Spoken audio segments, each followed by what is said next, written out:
Hello YouTube, and welcome basically all of you to what is currently an empty screen. I thought to keep it this way because what's about to come up isn't exactly, there won't really be any need for, you know what, actually screw it, I'm gonna, put these things up anyway. I didn't particularly think this was a good idea anyway. But the point is that we don't really need like the layout here, because what we're going to do today, ladies and gentlemen, we are going to go do the entire Casey's father call with Chris Chan. Now, there were going to be, even though I've technically kind of already covered this when I did Chris Chan part 19, there are some things as well that I'm going to have to like reiterate, some things I'm going to have to go over again, some things I wanted to describe in little patches of details, because let me just give you an example right here. This is a 2-hour video. So I think I might just like separate this into like 3-hour chunks, more or less, because there is a lot to get through. However, whilst all that is going on, there are some things I'll be busy in the background doing, but I will be paying attention, mostly because it's just audio anyway. But when we finish this video, I want to introduce you to what I'm doing at the moment, guys. So please keep that in mind with what's about to come up. So, if all of you are ready, let's get started. So, here it is. The infamous Casey's father call. In 3, 2, 1, and go. Hello? Hey Chris, it's Kacey. Hi Kacey, how are you?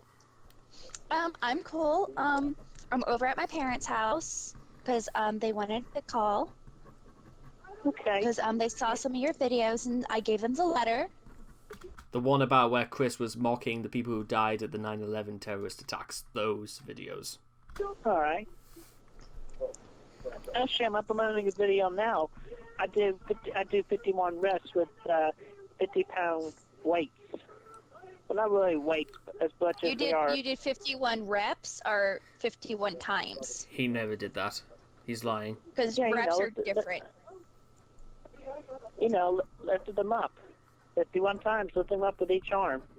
51 times per arm, so it's a total of 102. Mm.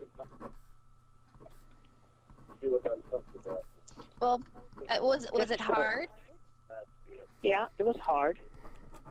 But it was a show of strength anyway. Oh, that's funny because I have to lift like 100 and more pounds for my job. But let me go ahead and get my dad for you because he wants to talk to you. All right. By the way, what's his name? Okay. I'm sorry I didn't hear you. It's Matthew. Oh, Matthew. Okay. Yeah. All right.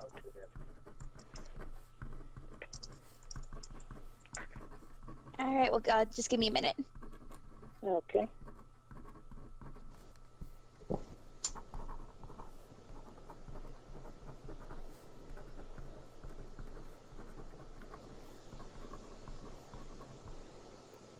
Casey's father is actually a troll anyway, so just to give you guys a little bit of context as well.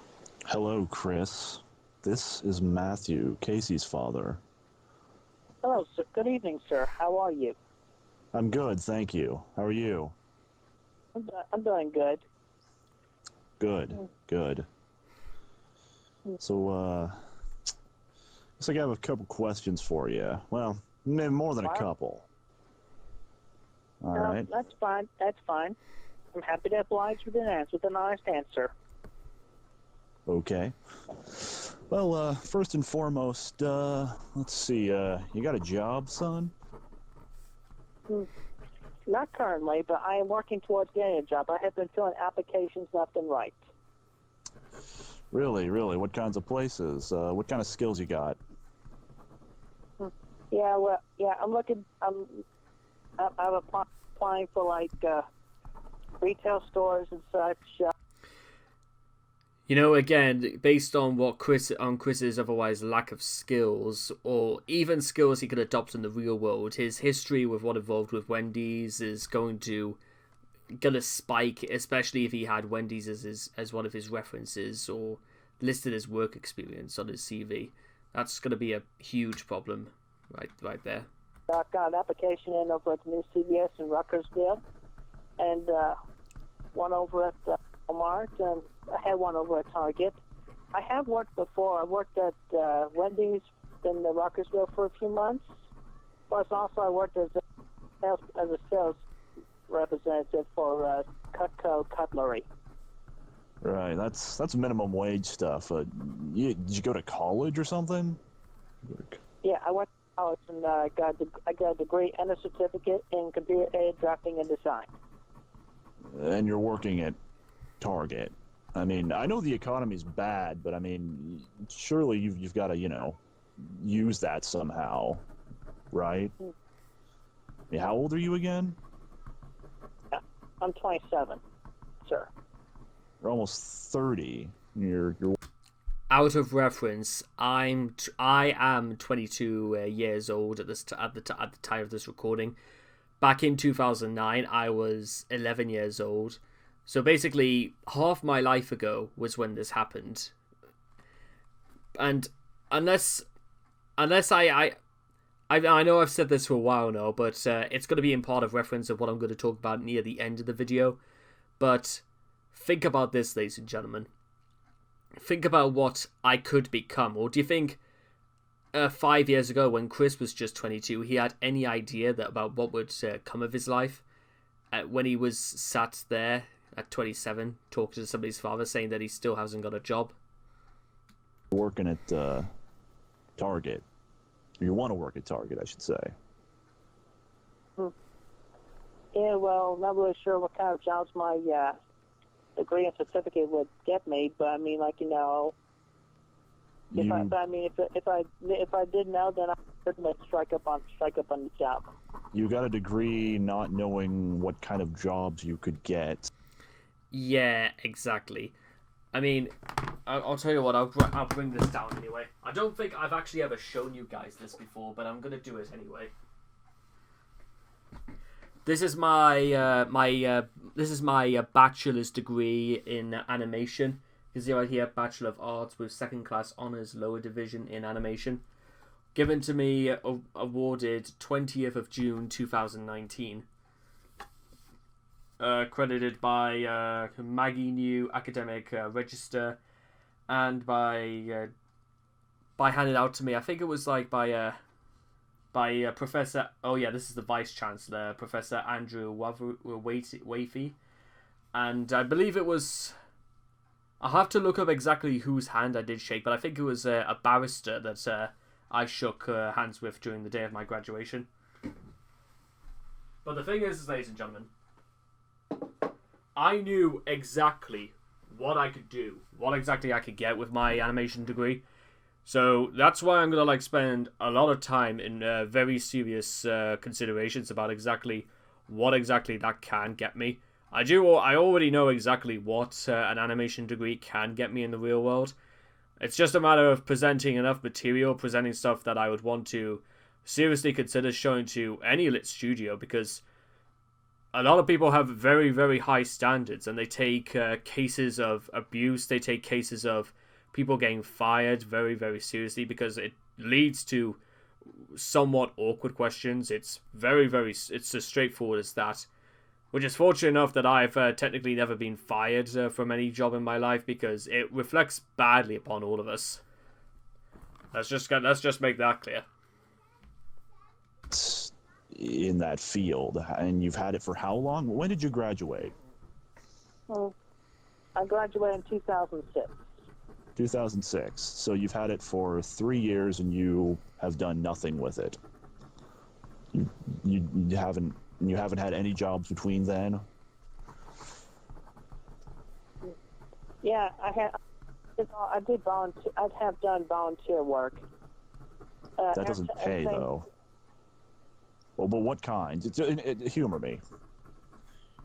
I'm sorry, I didn't understand the question. Well, what kind of volunteer work? Humor me. All right. Well, yeah, I helped the children over at the. As an assistant gym leader for the Pokemon Trade Card Game League a few years back. Pokemon? Wait, Yeah. that You know, teach them how to play and building decks from what scratch they had, and just making sure they kept in order. You could almost say that it gives Chris a very good idea about how exactly to work with children. Unfortunately, because we all know exactly how this ended. Maybe it will be safe to assume that working with children isn't necessarily necessarily going to be high up in Chris's levels of experience and whatnot. You know, don't get too crazy. And how long ago was this? I'm sorry, what was that? How long ago was this? I mean, wasn't that Pokemon thing? Wasn't that like back in the 90s when that was really popular? I mean, I think my youngest daughter used to like that, but you know, that was years ago. It was the late 90s. Late 90s. Yeah, and there's that side's still going strong. But yeah, Sort of. I've been doing that since from 1998 till about 2008. So about 10 years I've been doing that. You've been playing a children's card game for 10 years. Yeah, but also it's like, you know, it's a form of babysitting. Babysitting, but doesn't babysitting usually, you know, pay?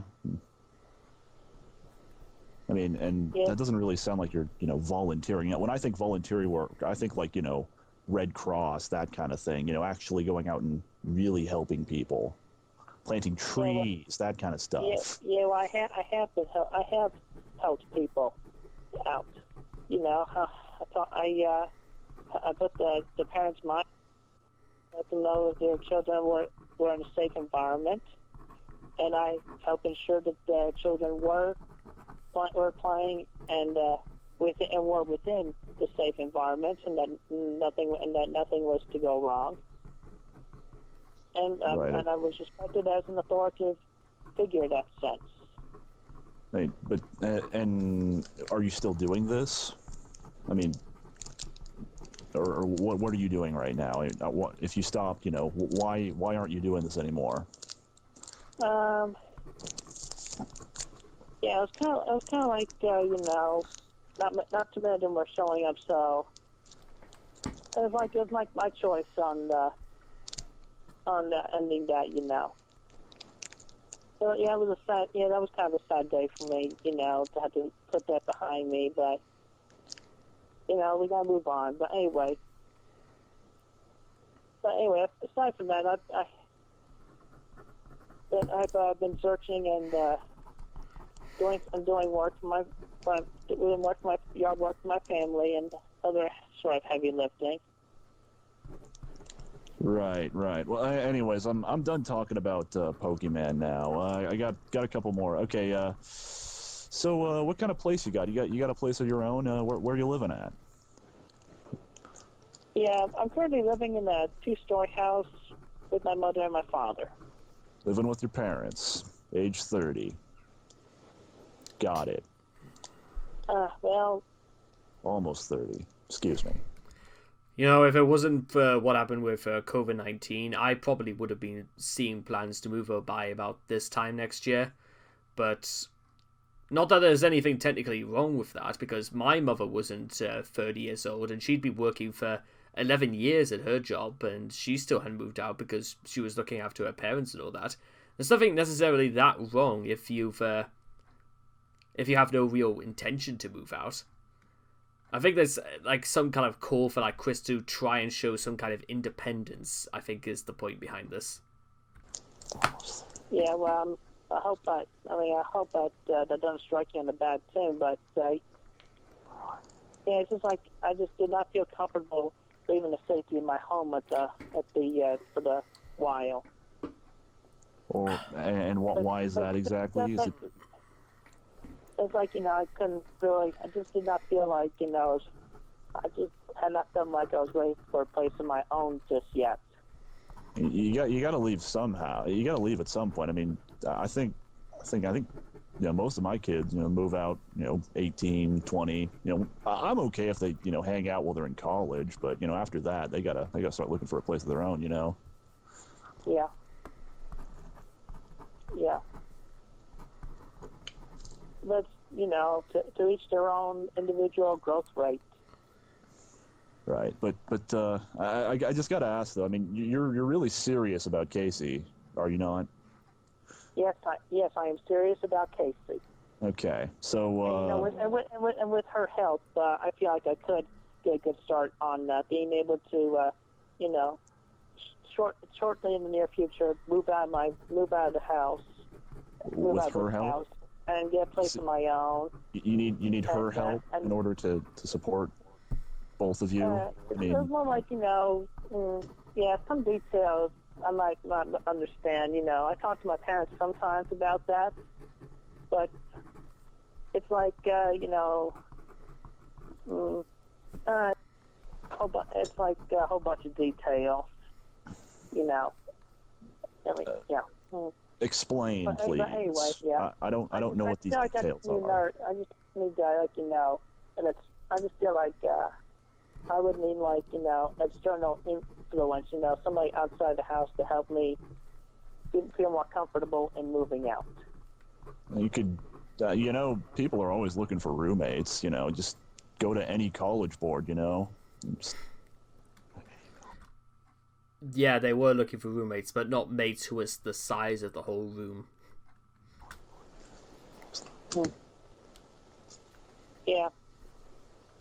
That's not really an excuse. That's not something I would feel comfortable at since I haven't been to college for a few years. I keep a team myself. So, but I mean, really, okay. So if you can't if you can't support my daughter needs a man to support her. I am a man, sir. Are you about my daughter?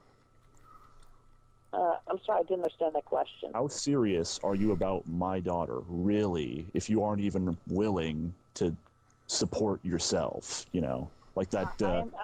I am willing, I am able to support myself as well. I'm able to support myself. Okay, and I will be able to support your daughter as well. Okay, then why aren't you? I mean, where's the money going to come from? Yeah, I do have a monthly income that I get. Do you now? Yeah, I get from the government. You get my family is a little bit in with the government. So why do you get welfare? Might I ask? Or whatever you call it. You can call it like a stepping stone in the right direction of me moving out and all that. But seriously though, I am very strong-willed, and I feel that I would be.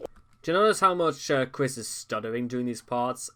It makes you feel as if like he's had to. It really does sound like it's excuses at this point. If he should know immediately what he's going to say if he's that confident. When people stutter a lot in their speeches, it gives you the impression that they don't know what they're saying or indeed what they're doing. Which, if that's not a very good way to summarize Chris, then I'm not entirely sure what is. And the way he goes, anytime a video or anything begins, you'll see it for yourselves, but it's very, very obvious to see that Chris just sighs a lot as if all of this is giving him stress. Be able to take care of Kacey. You're avoiding my Chris. Why are you on? I think it's called Social Security. I mean, why do you get it? I mean, I'm a pretty strong Republican. We don't really like that whole welfare thing. We work, and if we can't work, we go join the military. That's what I did. Yeah, I understand that. Yeah, you see, I'm high functionally autistic. Are you now? Yeah. And I met that at a young age, and I was I still had just a few years ago. So, isn't that autism thing? It's like it's not like you're not like retarded, are you?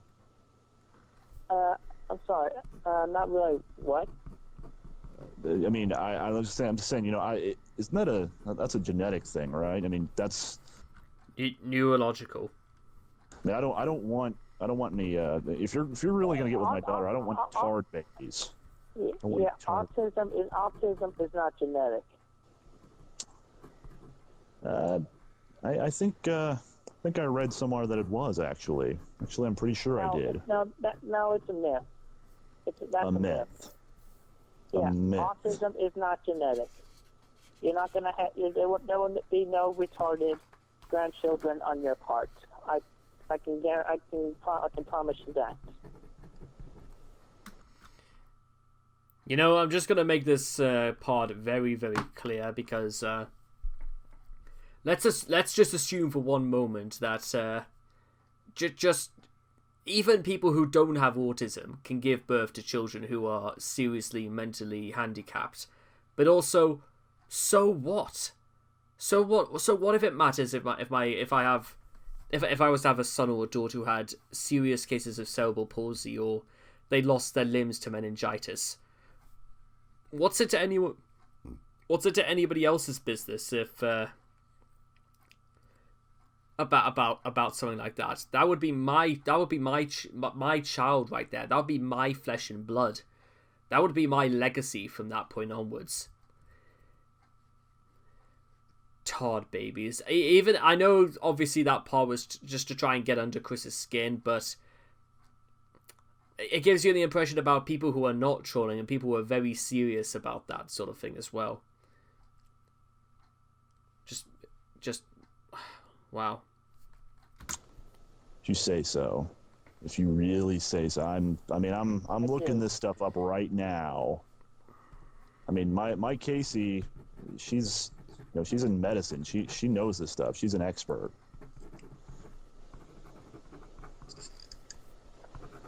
Yeah, but case also. Actually, hold on. She's right over. She's right over there. Hey, Kacey. What do you know about autism? Is that genetic? Yeah, it's definitely genetic. It usually runs in the mother's line, but it can be in the father's as well. But it's usually the mother's. Right. And twins have a much higher chance.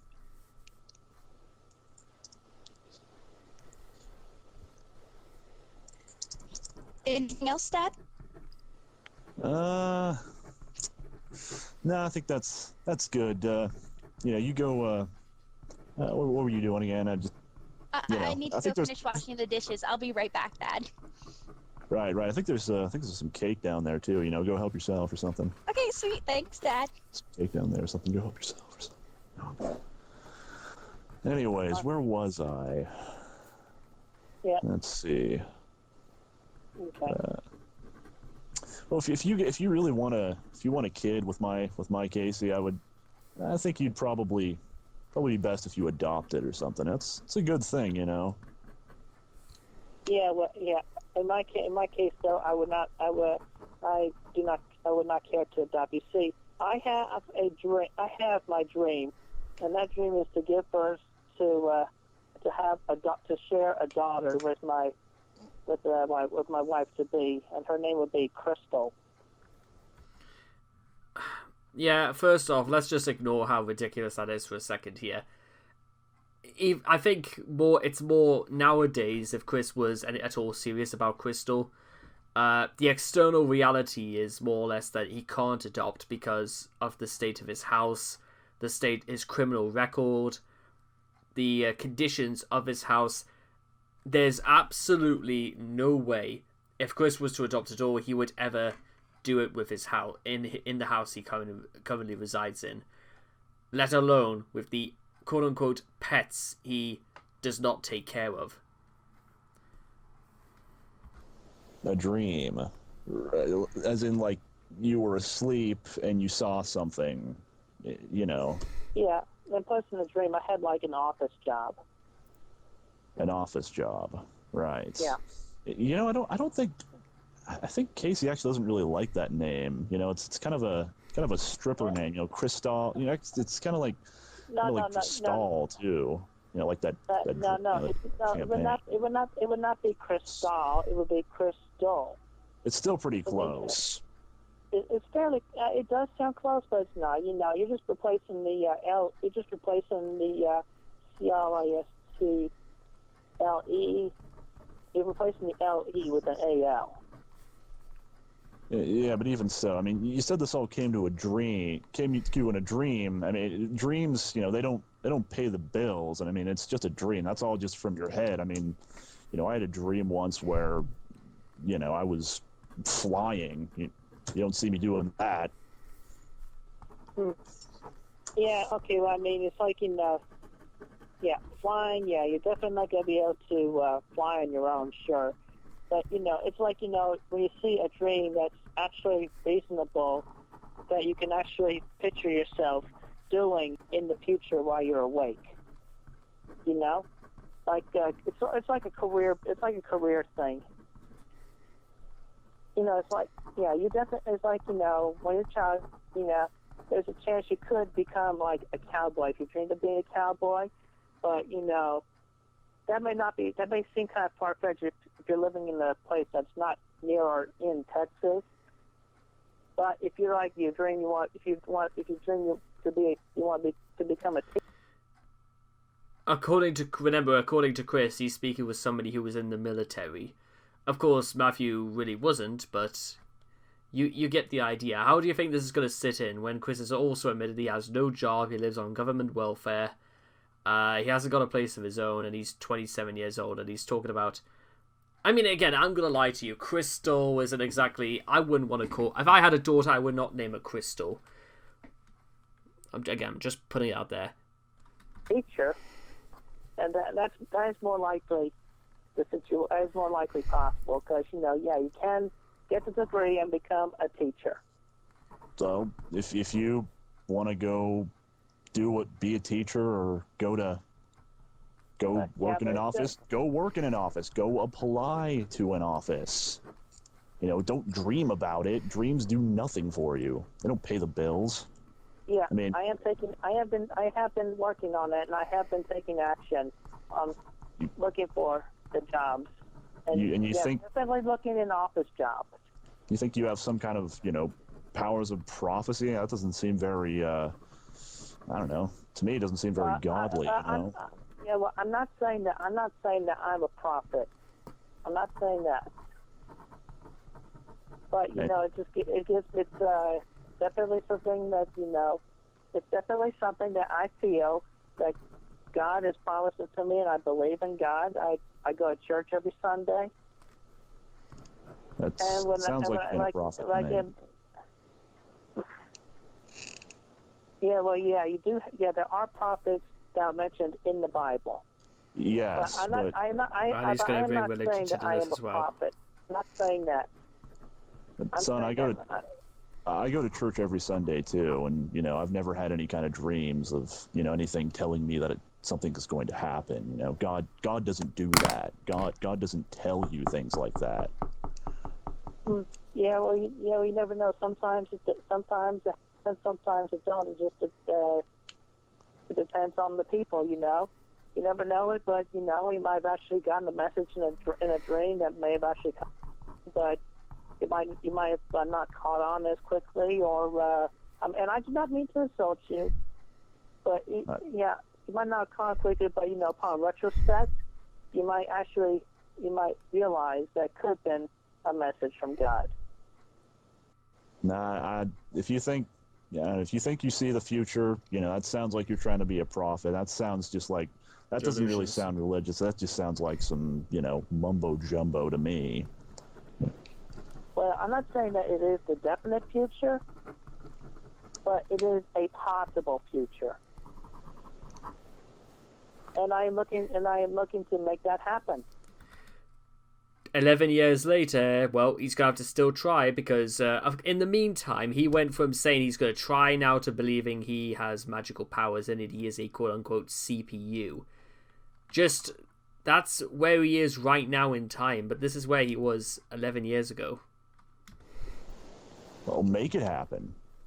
I am going to. Yeah, he isn't. It's not. I mean, if it's not a message from God, it's just you should go out. You should do it. You should. Why don't you go? You don't wait for it. I mean, it sounds like you're just sitting around waiting for it. In fact, you know what? I'll tell you what. Forget it. I'll do it myself. He said he's going to work in an office job and he's working on it, but what's the latest thing he tweeted about again? I'll show you how much he's been trying. Giveaway: one would have won this MFS Cup base, a cherry blossom, a jade mushroom, and a dainty gemstone necklace of their choice. We've got a lovely assortment of crystals and gems here. There is lots of magic and genuine power here. And it just shows Chris with fucking rocks around his neck. That is apparently what he believes. That's how far down the rabbit hole he's gone. To just putting rocks around his neck. That's all he's doing. That's where he is now. And 11 years ago he said he was going to try for an office job. No one could have believed Chris even back then. I mean, when did you have this dream exactly? Yeah, I pretty much had it sometime when I was between 7 and 9 years old. And 7? 20 years ago, excuse me? And nothing has happened between then and now? Yeah, I mean, back then I was definitely in my elementary school years. And you hold on to this dream. Hold on to that. I mean, you're almost 30. I mean, time is going to start working against you. I mean, life is short. Yes, it is. So, I agree. and you're living with your parents. I mean, what do you do all day exactly? Oh boy. Yeah, well, I get creative. I like to draw and color, and color. That sounds like something you would hear a child say. I drew in color this picture for you, mommy. That's what I did today. You would say that's. And a guy, again, 27 years old. Sometimes why does he just go the whole hawk say he coloured stuff in as well? I like to create with my hands, I sculpt. And even go as far as, just tinkering with whatever I feel like tinkering with. I am even technologically smart. I even took a computer upgrading class where I put together a personal computer from scratch. So why aren't you working building computers or something? Sounds like something you could do. Yeah, it is.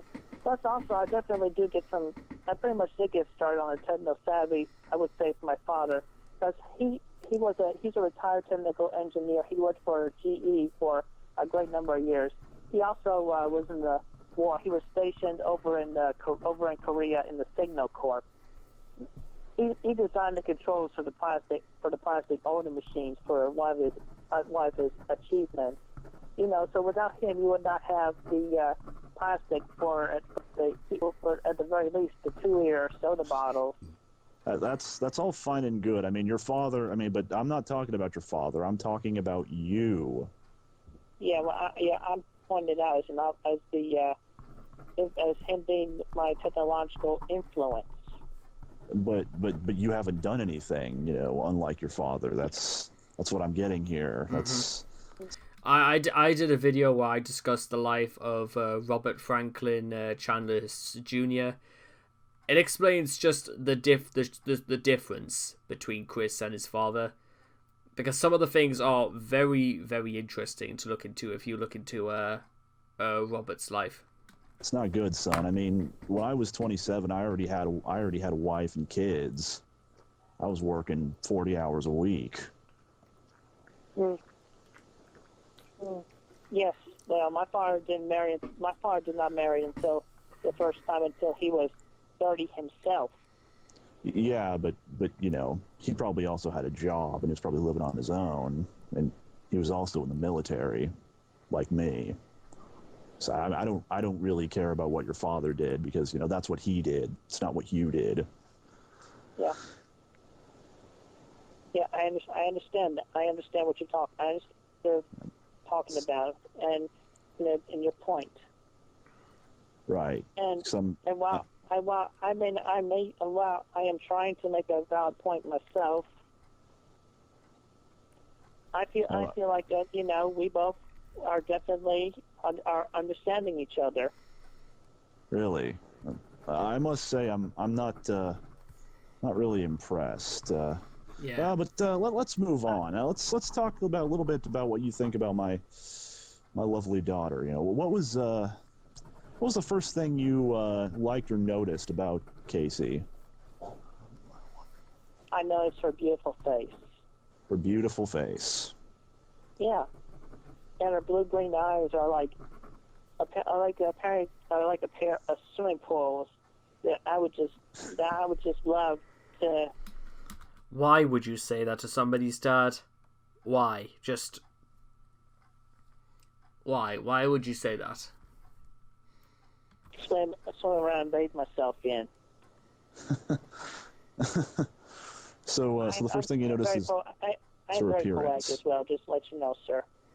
Yeah, First thing you noticed was... But also, I definitely like to take note, you know, over time, over talking to her. And I've learned that, you know, she's very smart and very very fun to hang around with. And she definitely knows what she's talking about. If anything, she could be a little bit smart. She could be smarter than me on some things. But still, the first thing that you noticed was her appearance.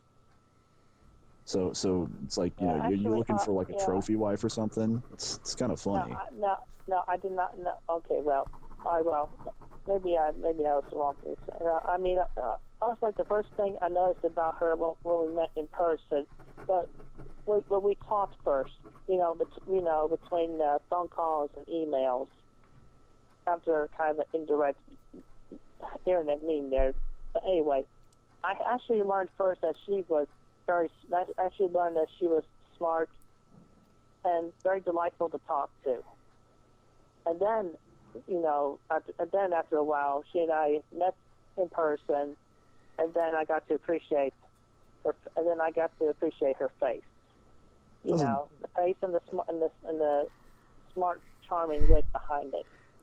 This doesn't really add up to what Kacey told me. You know, I mean, you know, from the impressions I got from what she said about her your first little encounter, we'll call it.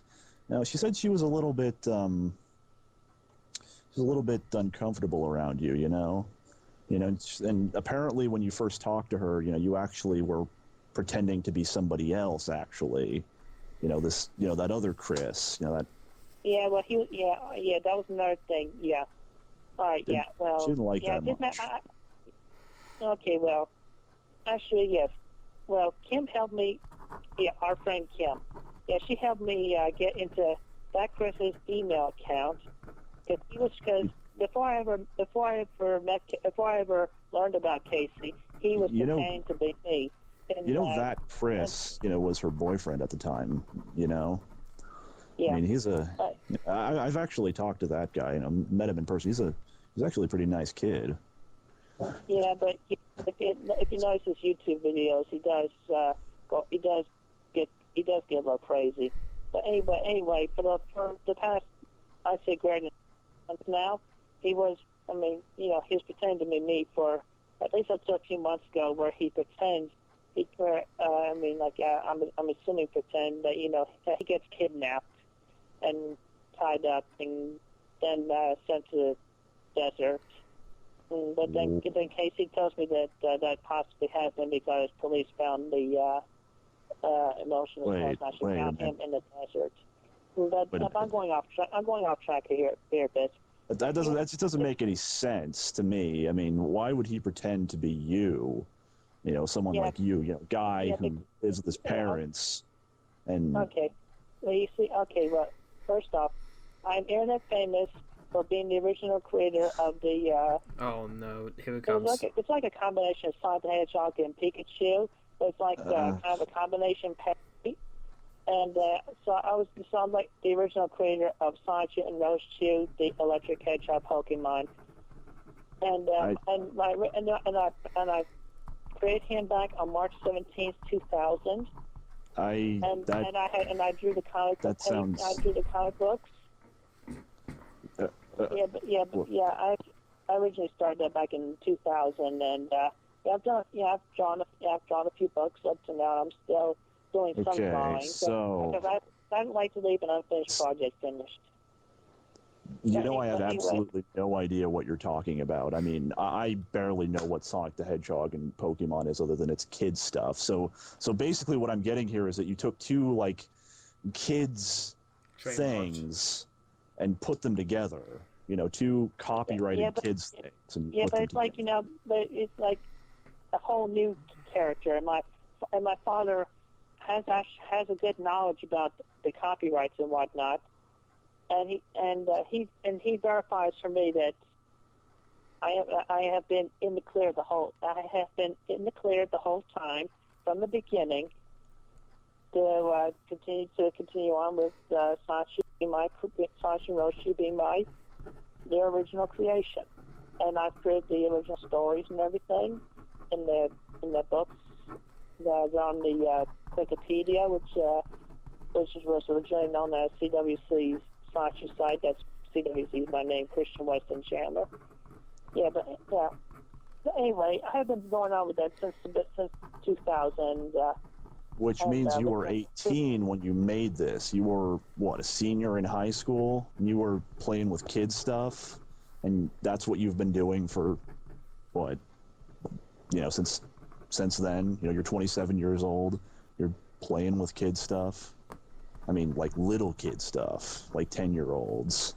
Yeah, well, it may sound like that, but in a sense, it was definitely a fad that I was enjoying, and I just but fads, they come and go until when I had to let it go, which was just about a year and a half ago. I had to let that go, and I let that go a year and a half ago.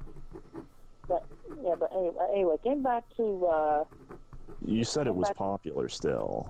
I mean, but the thing is, but you're not making any money off of it. So I mean, you're just doing this while you sit around in your parents' house for no real reason. Because, like I said, you're not making any money off this, and but it is a thing you still want to be a boyfriend. It's a thing I could be.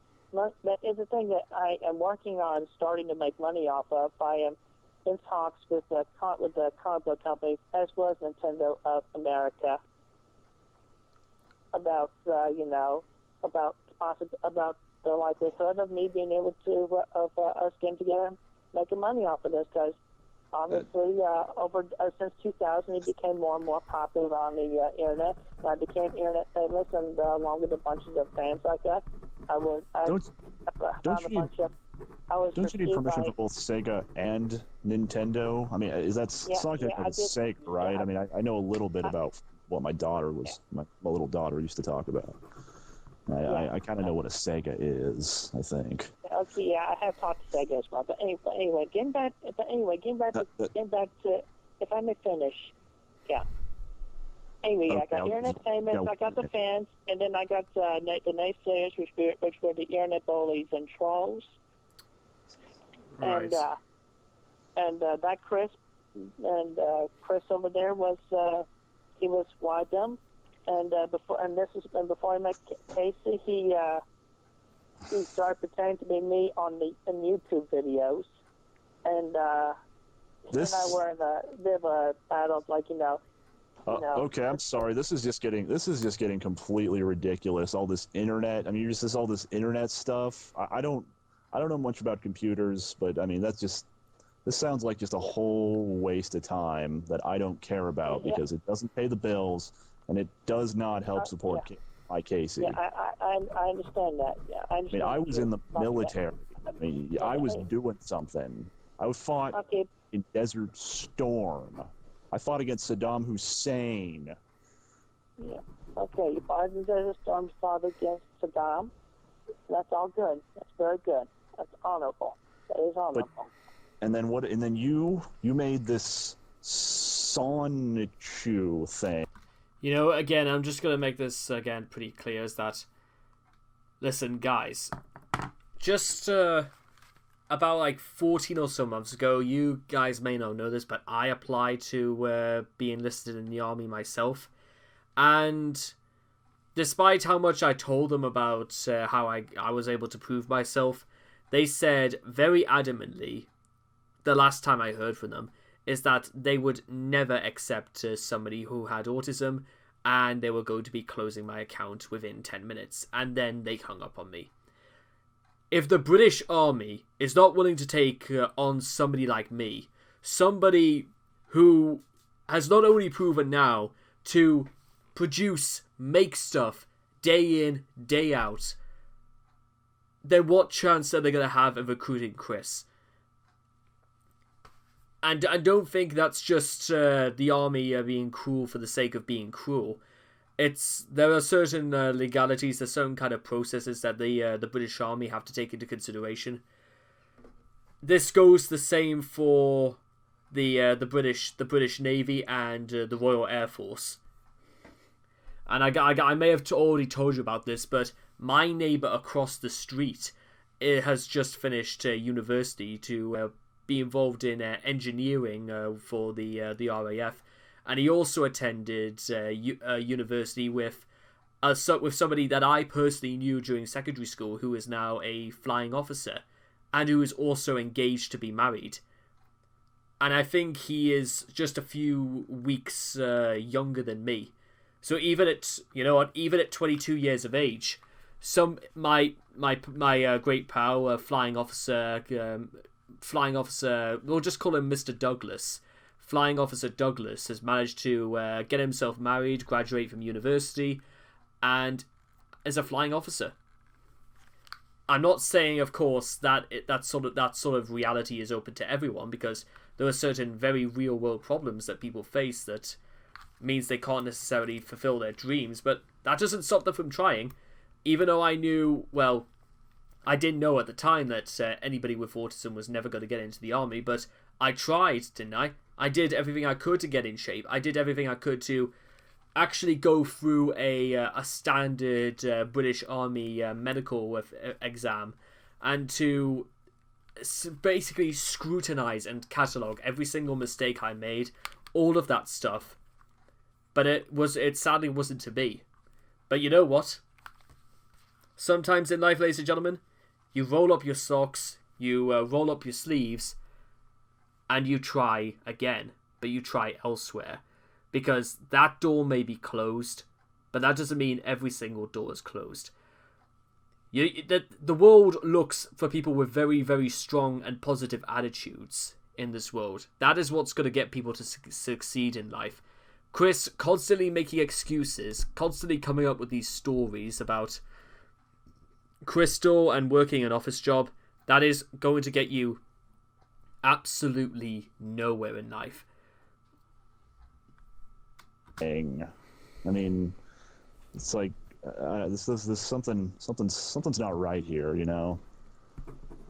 But since you did bring up YouTube, I got kind of an interesting little thing that I noticed in one of your recent videos. I mean, I don't know what exactly you were thinking with this. He wasn't. That's you what did he that was video doing. with the 9/11. I can't say I really enjoyed that too much. I mean, that kind of hits close to home to me, you know. I mean, I realize that I have received the complaint, so that's why. You're lucky I don't.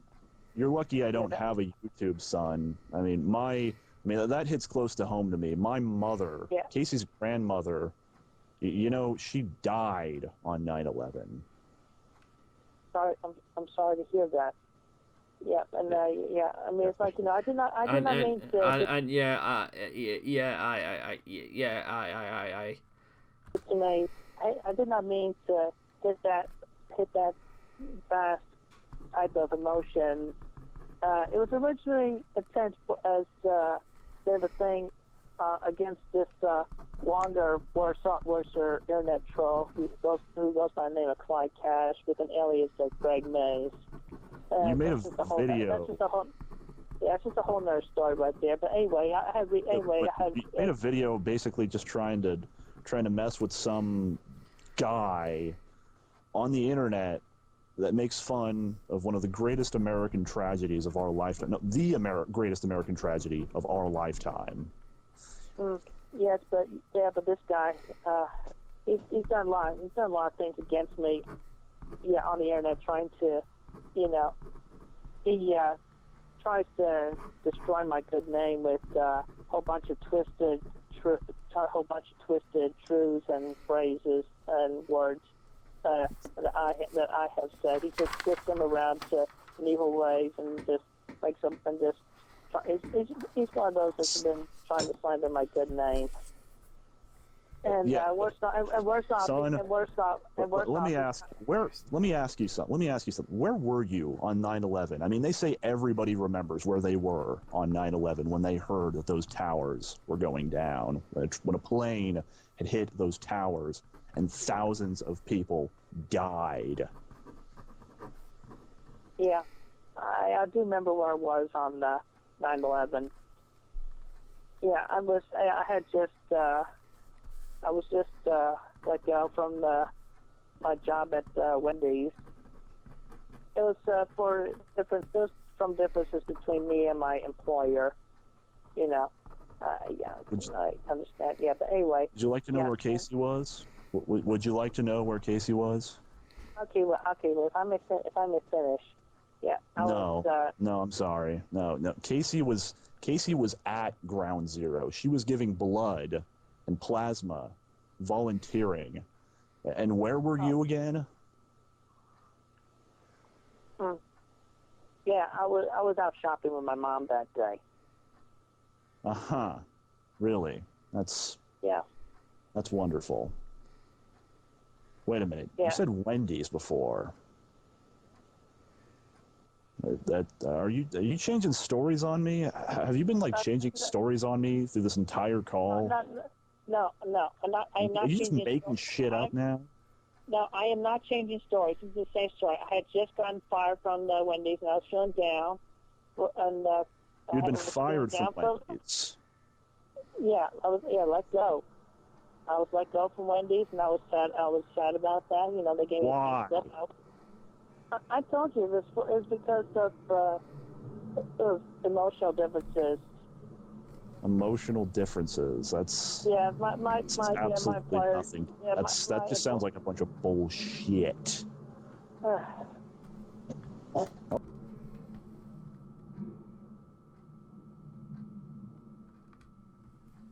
Sorry about that. Also sounds a little gay. I mean, what? Were you? Did the fry cook break up with you or something? I mean, come on. No, it was nothing. It was nothing like that.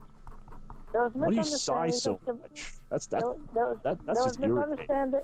There was a whole bunch of misunderstandings between me and my employer, and he had Spike on his shoulder against me. And that was why he kind of misunderstandings. Slaved me on. What kind of misunderstandings?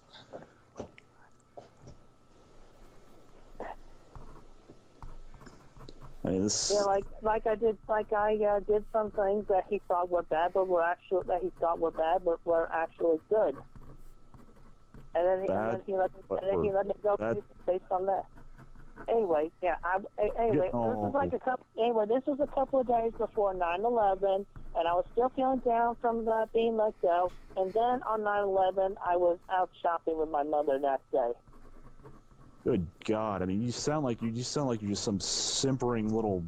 I mean, your voice is all waving. I mean, and Good Lord, you want to date? You want to date my daughter? I mean, you're not even giving me an ounce of respect now. Oh, come on! I grew up a lot. I grew up a lot since then. And I think it'll be fair to say that we're going to find out a lot about what he means by that in a couple moments' time. So I'm just going to take a little break here, but I'll see all of you guys in a little while. Take care. See you in a bit.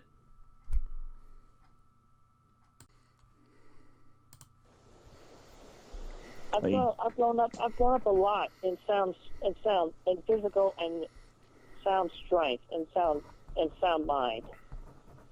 God damn, this just sounds like a bunch of fucking whining. I mean, you're not even you don't even sound like half the man that other Chris sounds like at this point. You don't sound like you're grown up. You play fucking Pokemon. I am a grown up, sir. I have moved on from Pokemon years ago.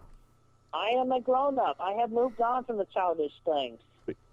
No, you didn't move from you went from Pokemon to Sonichu. I mean, well, what the fuck?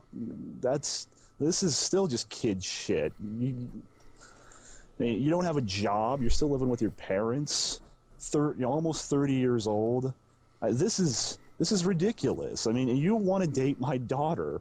I mean, you realize she's leagues above you right now. I mean, she's out of your reach. I have suffered through my own trials and tribulations that would be warlike. I have suffered through a whole bunch of enduring physical pains as well. You just could not imagine. It's like pain. God. I have worked myself to the bone a lot, and I have felt heartaches, and I have felt like I couldn't move on. But then I still move on. The fucking chest. I mean, I'm lucky to be alive. I mean, my comrade, one of my good buddies, he wasn't so lucky. He died right next to me. I carried him back,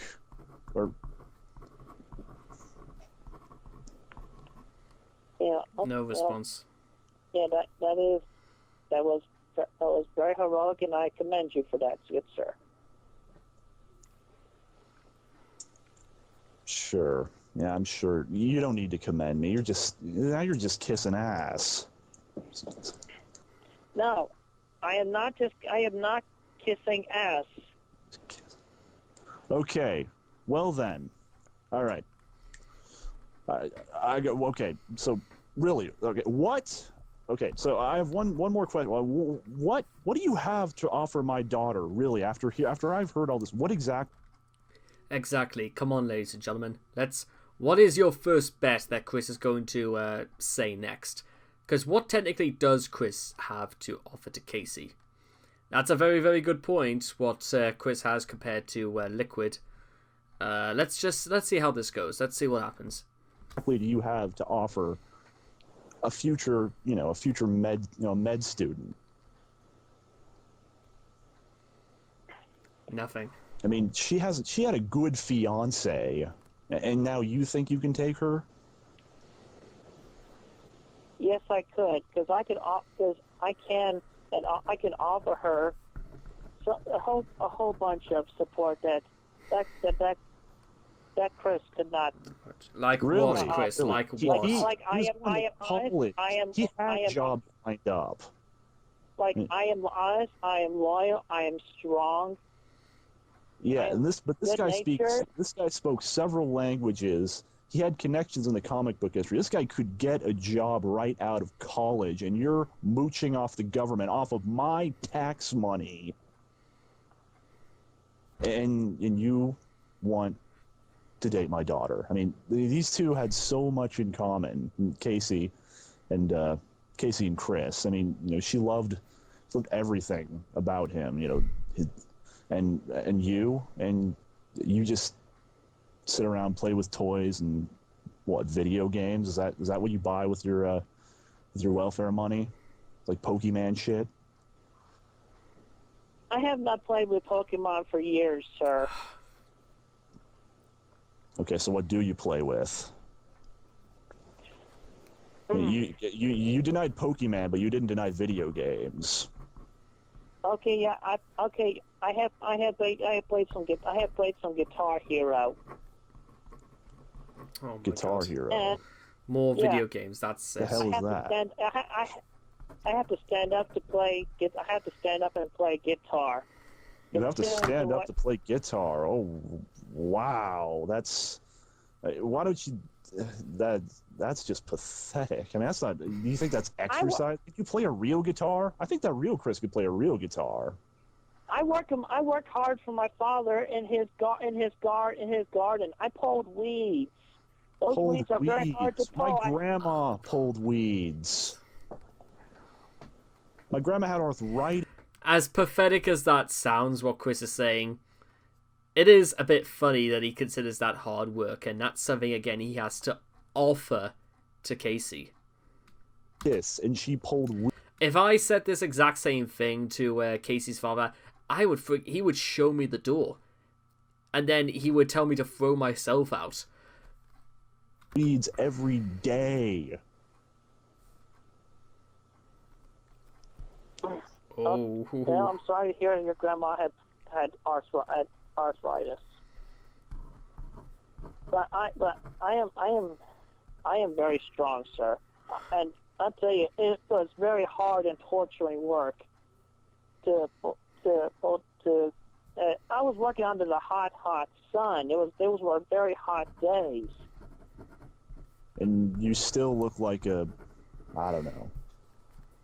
You look pretty fat to me. I mean, Kacey exercises, and she lost weight. She looks wonderful. And you, I mean, and do you even know what is the hot sun? I mean, I've been in the Middle East. I mean, you don't know hot until you've been out in the fucking shit.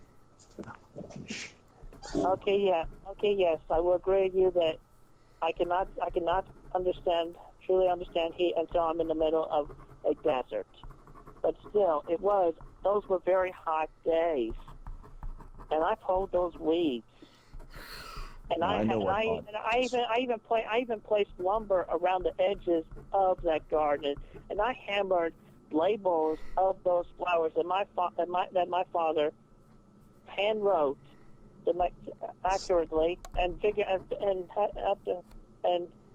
he showed me where to place them, and I even helped him a little bit with placing them. And I hammered those labels hard into those pieces of lumber. That just sounds like basic chores. I mean, that's lumber, pulling weeds. On a good day, I had to do 200 push-ups. And I saw those push-ups you saw. I saw those push-ups you did, or whatever you call them. Push-ups. I mean, that's not push-ups. And that was, I don't know, you look like you were flopping around like a dead fish. One up on dead fish. It actually kind of looked like you were humping the floor or something. Yeah, I know what he's... Oh, I silence. even mowed the lawn. And then lawn. Yeah, and again, those were very hot days too.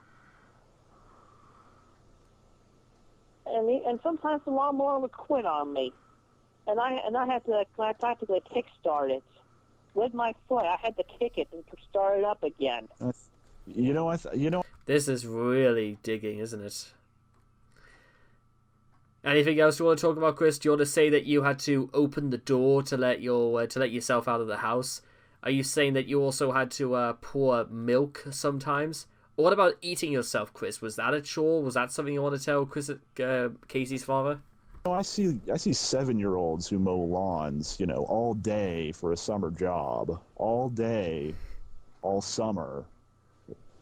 They handle it just fine. Why can't and they get paid for it. Might I add? Yeah, well, I was not paid for mowing the lawn. And Silence. Also, you know what? Another heavy duty burden I had to take care of, and that I wasn't paid for. When my dog died a few years ago, she was a sweet dog. I lifted and carried her doghouse to the site where we buried carried her. Her doghouse. That thing had to weigh like 5-10 tons. It was very heavy. I carried that thing.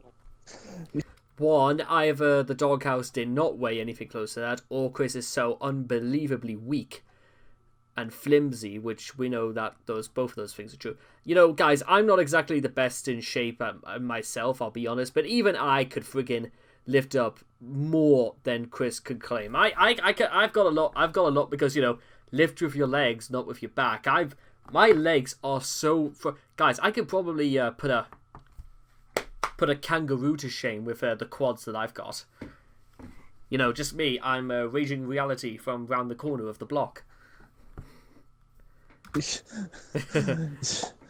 You're talking to me about how your dog died. You're talking about someone who has lost friends and family in national tragedies. My mother, I had to deal with the loss of my mother, not to old age, but to fucking a plane by fucking piloted by terrorists. My mother was killed by terrorists. Yeah. Well, but you know, your heavy burden is your dog died. I'm sorry, but you know, boo. I mean, really, I've had dogs die. I mean, it sucks, but that's nothing. Yeah, I mean, that's nothing. I was very sad when she died. And you know what? It was not a matter of age. It was pretty much, she was very sickly, and there was nothing we could do. So I signed that form to give them permission to put her to sleep. I let her go. That was an emotional burden on me. And I have been.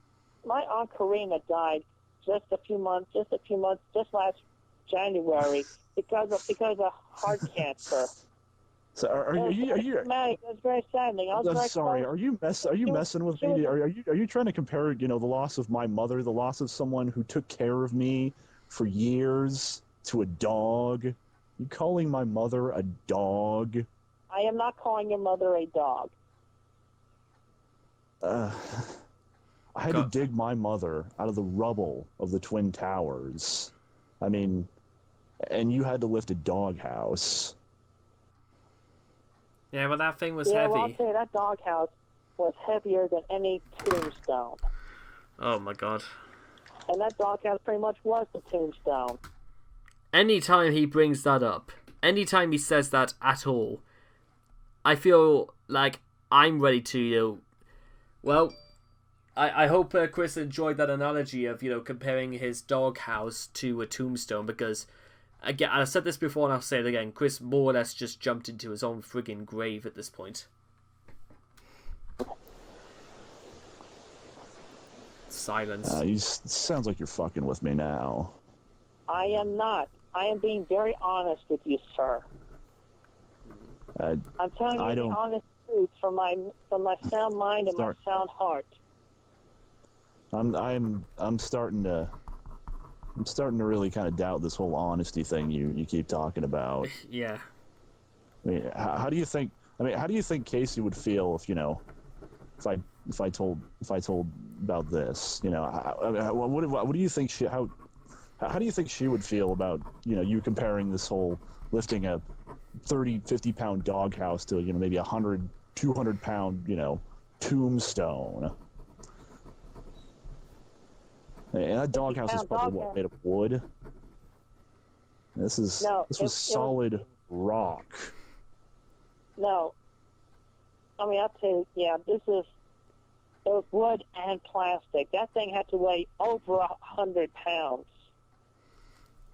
Bit of an exaggeration from 5 tons from before. Plastic's pretty light, you know. I mean, I'm sorry. This isn't even close to the same. I mean, and that's just that. I mean, you know, if you had told this to Kacey, she would probably be upset. She would be so angry. I mean, you're just totally grasping at straws at this point. Mm-hmm. Yeah, well, also, I've been to a whole bunch of this, also, to go off topic a bit, or going back to an old topic, that I have been deceived by the trolls. Oh, Bunch of them fuck pretended to be women who I thought were honest over the internet when I was talking to them for the first time for a while. Who gives a shit about the internet? And some of them were actually Be a true honest man. women. And those two women died. I was very heartbroken by that. And yet I was even more heartbroken when I don't I found even out know that these people. I may not. Okay, well, yes. Wait. Did you say they were fake women? Did you say that these women were fake? You said, so wait. These women were probably fake. Fake women died. I didn't. No, I'm talking about two of them. A few of them were real women. And how many of these women have you gone through? I have not been able to go to them. But there was this one time where I actually thought it was a woman. I actually drove a whole day's worth back and forth, almost 24 hours, from my house to Cleveland, Ohio. Well, it turns out that was a bad lead. I drove from 5 in the morning to 12 o'clock to about after midnight. To find the destination was a bad one, and that was an imposterous troll. So you went to go to Ohio for a fake woman, but my Kacey just told me that you won't go and visit her, a real woman. I mean, I'm looking at Kacey right now. And you wouldn't go to D.C. That's like 2 hours away. And you've met her before, for God's sake. Yeah, well, I mean, I was more naive back then, but I am very less naive now. I have been very less naive for about a year now. I am not convinced. Oh, come on. Oh, come on. Again, think about who you're talking to, Chris. Think about who you're trying to impress to gain blessing to marry Kacey. Think about this, Chris. You know who you're talking to, son? What the fuck is this? I mean, you're just talking back to me like a little kid. Don't yell at me, you maggot, piece of shit. Yeah. Well, you're obviously talking to me like as if I was a child, and I am not. Because you are a child. You're acting like a child. I am not a child. I am a man. I am a strong man. I have been through a whole bunch of emotional and physical traumas in my life. So do you haven't. So do millions of people, Chris. It's called maturing. It's called growing up. Come on, I went over this when I talked about you and Alec Benson Leary.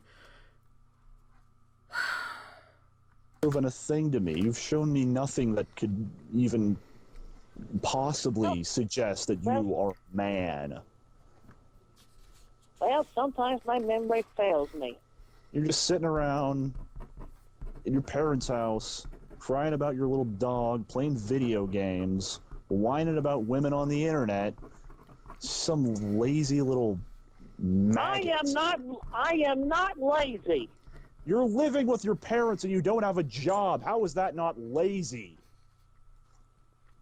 Well, maybe I don't have a job, but I do work around the house.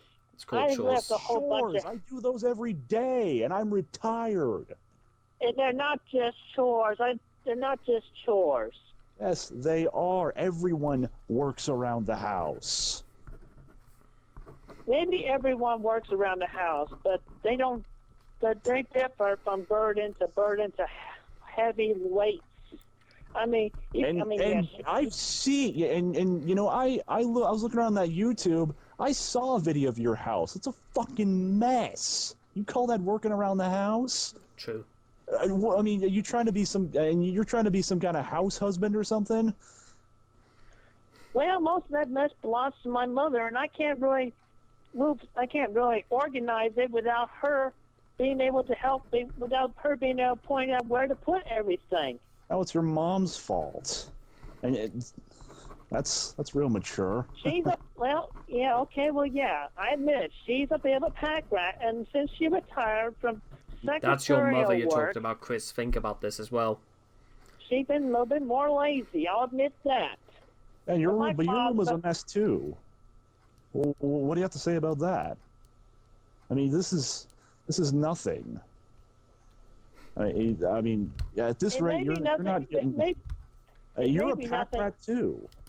I am not that bad of a pack rat. I mean, I even So brought you are one a then. bunch. I even brought practically all that stuff into the house, and I had to bring in a couch, and I had to bring in the hutch, among other pieces of furniture, among the smaller pieces of stuff, small bunches of junk that my mom got. That's a lot. That's a lot of heavy lifting, and Right. it was Doesn't very have to hard. push furniture. I mean, all this stuff you're talking about, these heavy burdens, sounds like stuff everybody has to do at least some point. You know, maybe every while. This is not. I mean, this is just regular, everyday housework. This isn't real work. This is chores. This is And you don't kid think, stuff. and you don't think carrying your soldier friend on your back was a heavy burden. That was a heavy That's- burden. What the fuck? What? Are you mocking me? I am. What the fuck did Chris just say? That he's comparing...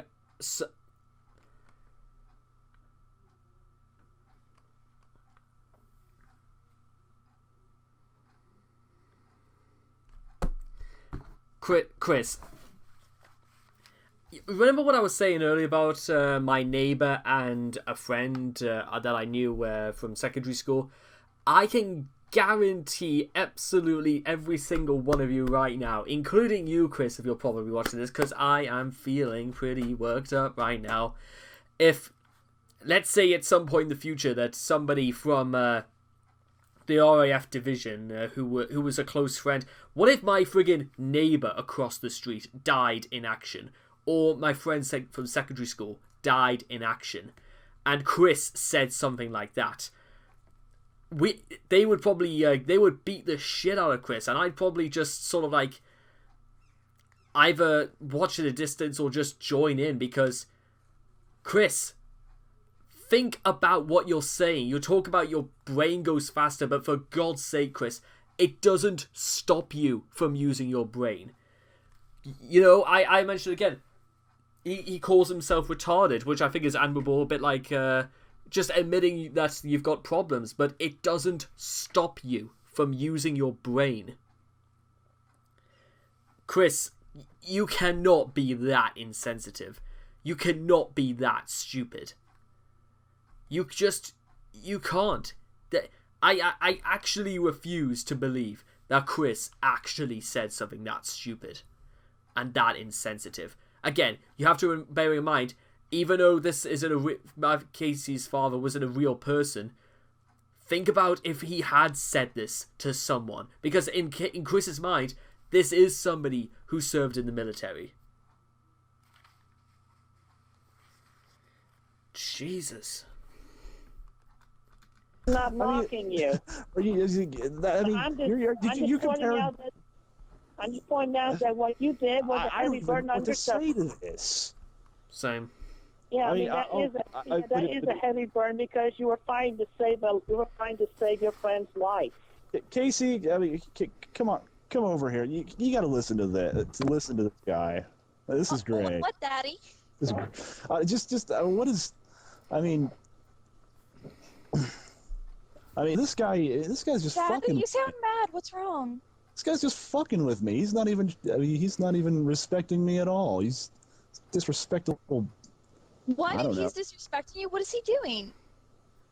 I don't know. He's just talking about this little faggot kitty shit.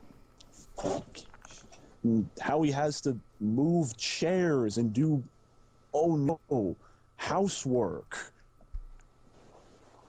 I mean, and he's comparing that, you know, to when your grandma died. He's what?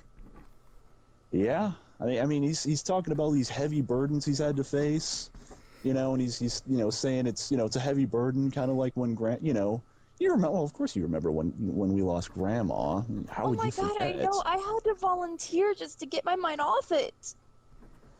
I mean, and this guy has nothing to offer you. I have a lot to offer her. Like what, Chris? Really? I have plenty to offer her. Well, like Don't what? yell at my father like that. You need to what? respect him. He's a retired Marine. I do respect your father, Kacey. Well, you need to be nice to him. What are you going to do if he doesn't like you? I mean, I was being nice to him, but then he started to insult me. He was talking down to me like as if I was a child when I'm an adult. I already don't Chris, like. he's way older than you. He's your elder. To him, you are a child. I'm a child to him. Oh dear. Okay, well, I guess in comparison, yeah, that is true.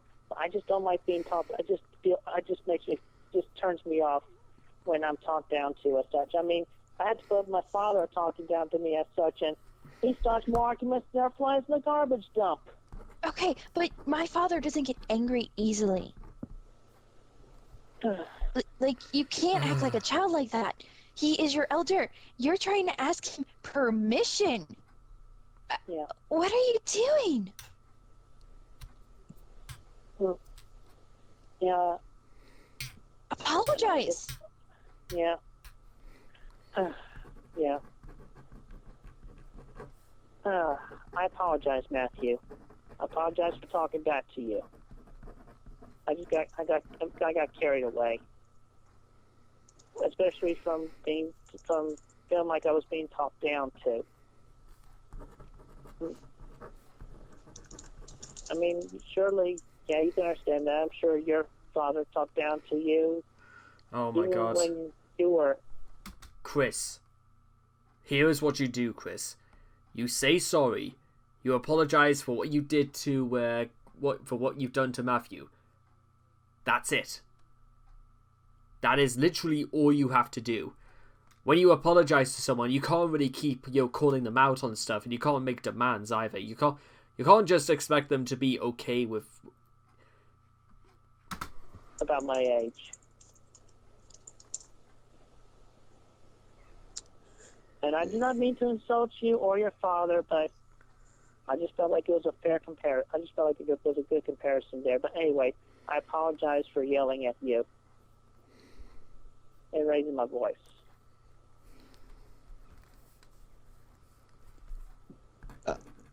I don't even know how you think you can call me by my name right now.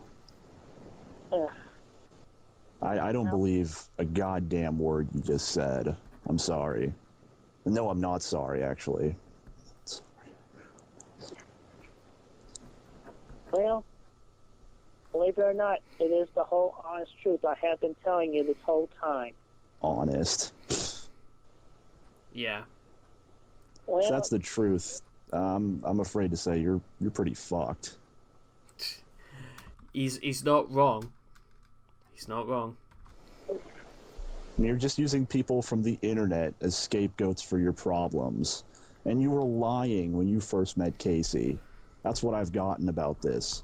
You are not good enough for my daughter. Chris, on the other hand, has my blessing. And if the internet is such a problem for you, I mean, just get rid of it. I mean, what do you have to do? Just call up, whoever it is, AOL, whatever it is you use, just call them and say, I don't want the internet anymore. That's all you have to do. You don't need it for anything. yeah, well, I got a whole bunch. Go to a library. Yeah, well, I have a bunch of ties on the internet, and for information, I do go to libraries. I read a lot of books. Really? What was the last book you read? The last book I read was To Kill a Mockingbird. It's high school shit. You I read call it that. You call it. Casey I read call that it in adult- high school. I call, Casey read that as a freshman in high school. I call it adult drama. An adult drama. Yeah. it was very dramatic, and I felt for the characters in the story, just like I feel for all the characters in the stories that I have read. So what exactly did you learn from this book?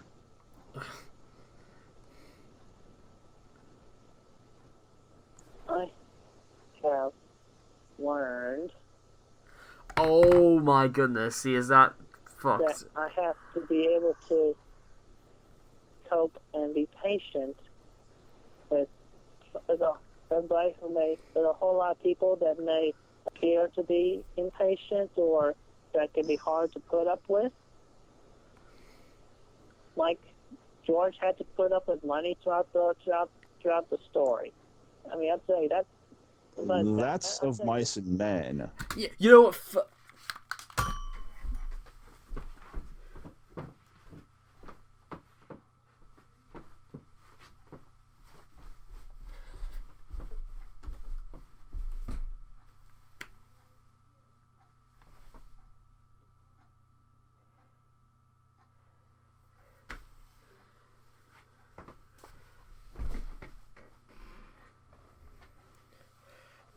I want to cry. I want to freaking cry. How the...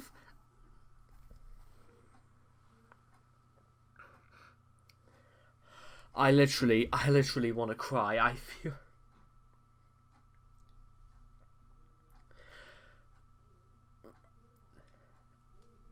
I've read both To Kill a Mockingbird, and I reckon if I said to Chris, what did you think of Artemis's character in To Kill a Mockingbird? How significant do you think he really was? Or if I asked him, why does he not accept money from some of the people he hires as clients? I reckon Chris would go, who? Also, talking about George and Lenny from Of Mice and... I've got... Listen, guys, please listen to me when I say this, because I mean this from the bottom of my cock. I mean this in the most genuine way possible, because I cannot stress this part enough. I own a copy of Mice and Men. I also own a copy of the 1939 Hal Roach film of Mice and Men, starring Burgess Meredith and John Steele Jr. I think John Steele was in it anyway. Whatever. The point is I own that, and I own the movie, which is nearly... God, let's think about it. 20... Nearly 82 years old. And... Yeah, that's definitely 82. I also, ladies and gentlemen, own a copy of To Kill a Mockingbird by Harper Lee, and I also own a copy from the... wasn't it like the 1960s when that film came out? I know it was more or less pretty much at the height of the civil rights movement. Also, just while we've got this time, you can probably hear my dad talking in the background, but my dad has a very, very, very exhaustive knowledge of John Steinbeck. It was one of the book. It was what he was. He has. My dad has got a great catalogue of learning about John Steinbeck, and I think it was like Roddy Dahl. He also. In fact, I'm just gonna check. I'm just gonna do one quick.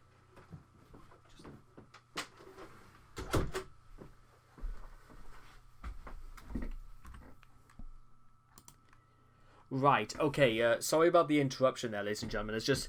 What happened was I had like a bit of a talk with my dad, and he was telling me about people like Upton Sinclair, John Grisham, Tennessee Williams.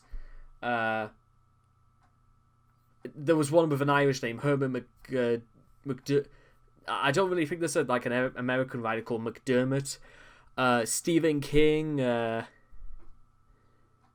Did I mention Tennessee Williams? But even though he was more of a playwright. Also, people like Philip K. Dick. You know what I used to have up there, ladies and gentlemen. And you know what? I think I'm gonna probably pull this stuff down anyway. Is that I want to replace it with all the fiction that I've accumulated over the years. Some of them very short stories written by great American novelists. Even though technically I I kind of want to say I prefer British novelists in the sense that there's just again too many to count. That you're talking about. Well, Orwell is one of the most popular ones that I think the world has ever seen. There's way too many to count. Anthony Burgess is also one I'm really keen on. I also like Angela Carter is very popular, although Angela Carter's material is for a very specific audience. Mary Shelley technically was German, I believe. I don't particularly think she was English. Because in case you don't know, she was the woman who wrote Frankenstein, or the modern Prometheus, as is always known in its subtitle. Wife to the famous poet Percy Byron Shelley, who wrote Ozymandias. There was one point in my life where, and I want to be that person again, where I read and read and read and read. Because if by listening to Chris is anything to go by, then I should have read literally. I should never have stopped reading. So let's continue. We've got about like 15 or so minutes of this part anyway. So let's just see what. Oh,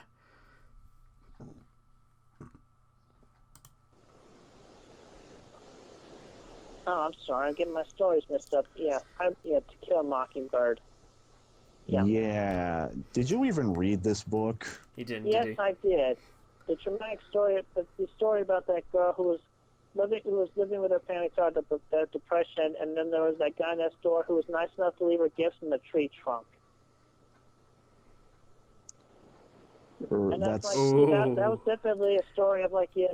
I don't think that's To Kill a Mockingbird either. That sounds like Mark Twain. That sounds like friggin' The Adventures of Huckleberry Finn and Tom Sawyer. Was Tom Sawyer in The Adventures of... That sounds like friggin' Tom Sawyer stuff. And who else am I thinking of? Great Gatsby. F. Scott Fitzgerald. That was one of my friggin' favorites when I was in sixth form. Definitely learn, be kind to your neighbor, and they'll be good, and they'll be kind to you. And that's still another pen. Chris seems to have a fascination with repeating the same monologue over and over and over again. But he repeats it at a very basic level. It's like, be kind to your neighbors and that's it. He thinks it's as simple as that. He thinks that there's absolutely nothing else to do. That doesn't sound like that doesn't sound like the American classic that I know. I'm sorry. This sounds like a bunch of horseshit. Do you remember? Remember the court scene? I'm sorry. The what? The court scene in the book. That was pretty big. It's a pretty major part of the book. And do you remember who Atticus Finch was? In fact, that was... I said Artemis. I meant to say Atticus. I do know. I was kind of half right anyway. Sorry about that. Probably the pivotal moment of the book. I guess. I do believe that was the lawyer in that story. Oh my Yes. Man, you call yourself smart? You aren't smart enough for Kacey. I mean, when did you read this? I've read it about a month ago. Oh. A month ago. No. I think the last book Kacey read was last week. And she reads books, like you probably stuffed candy down your throat. Stuffed candy. I stuffed vegetables down my throat. I stuffed green beans. I stuffed broccoli. I stuffed corn. I stuffed carrots. Wow. What the fuck are you talking about? I mean, I don't even know what the hell... I eat Neither and do drink I. healthy. Neither do I. And you look like that. I don't. You don't even know what I just said, do you? I mean, you completely missed that I was, that little analogy back there. No, And no. Kacey says you ate McDonald's. You say you eat healthy, but you ate a McDonald's? I have salads over at McDonald's, and I drink the lemonade over there. The lemonade is full of sugar. You know, Chris is fit. I mean, I've seen that man. He has rock hard abs. That guy makes a Marine proud. And he can cook. He doesn't go to McDonald's because he doesn't need to. Well, I can cook too, and sometimes I do cook. I can cook, and sometimes I He and do. Kacey like to go running together. Those aren't two the same thing. Well, why don't you go running with Kacey? You know, rather than sitting around eating fast food all day. I do go out for jogs, sir. I do go out jogging, and if Kacey was here, I would be happy to go jogging with her, or even running. I'd be happy to do that as well. You think you could do 5 miles like Kacey and Chris do? 5 miles? Yes. That's a brisk jog. Yes, I could do 5 miles with Kacey. Really? Yes. Someone who looks like you can run 5 miles. I'm sorry, that's bullshit. You look like you couldn't even do 5 seconds running. In fact, I was watching those push-ups. You got winded after like 30 seconds of push-ups, and you were sweating like a pig. Well, wouldn't you sweat? I don't sweat. With that much? Warriors. Fuck, that's Warriors. nothing. I'm a Marine. I mean, not after a few push-ups like that. That's nothing. Mm-hmm. Okay, but so how much and how often do you jog? I mean, you know, I sweat. You know, maybe after, I don't know, 10 miles on a hot day. I have been jogging for about 15 minutes on a daily basis. 15 minutes. So Sorry, you go, Chris, I don't buy this you either. go what, a quarter of a mile, and you call it quits? That's pussy shit, and that's just jogging. I mean, Kacey could run, you know. Kacey runs for, you know, at least an hour. Oh, that's good. I mean, and 5 miles is like a 2-hour jog, you know. Yeah, well, I have a whole bunch of potential. I can run 5 miles with Kacey. Even if I was to believe Chris did have potential, he doesn't particularly seem very keen to show it, does he? I would love to see that. I mean, why don't you? I mean, you can't. I mean, and the way you say you could. I mean, you're just saying you have potential. That doesn't sell me. You can't sell me with potential. And why don't you run 5 miles, and maybe I'll think otherwise. It would be hard to video record 5 mile running, but I can run 5 miles with Kacey. You can. Yes, I can.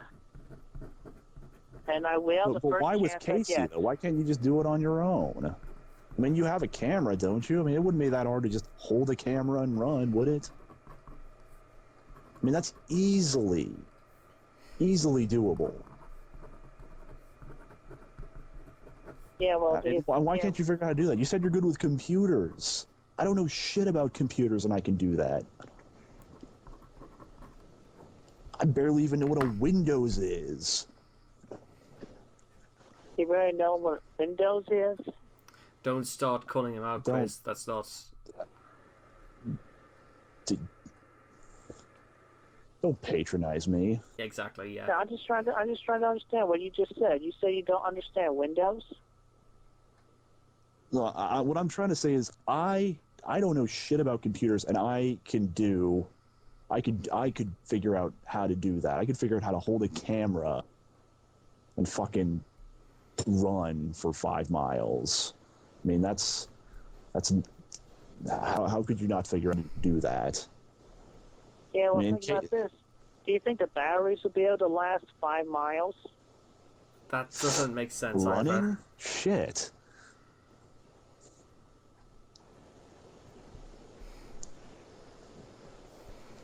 I mean, you're running. well, You're not still, jogging. yeah, It's well- not going to take 2 hours.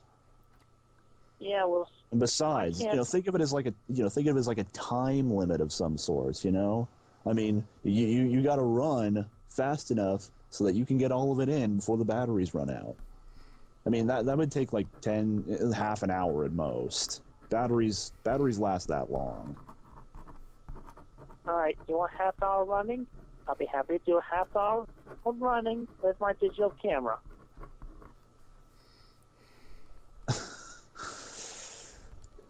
Fine, show me. All right, I will. Until then, you are not good enough for Kacey. You are just a maggot. Well, you may call me a maggot, but a pretty dang strong one. We'll believe it when we see it, Chris. And that's gonna do it for part 2. And I'm sorry about like the interference there. It's just I had to I was just busy talking to my dad about that about American literature and that, just because to make sure I got my story straight as well.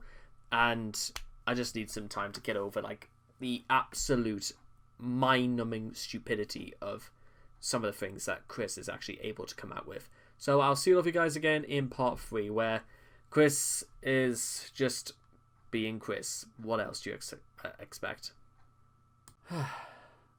Sorry about the delay there, ladies and gentlemen, but just went through a little bit of a breakdown, a little bit of a mental breakdown again.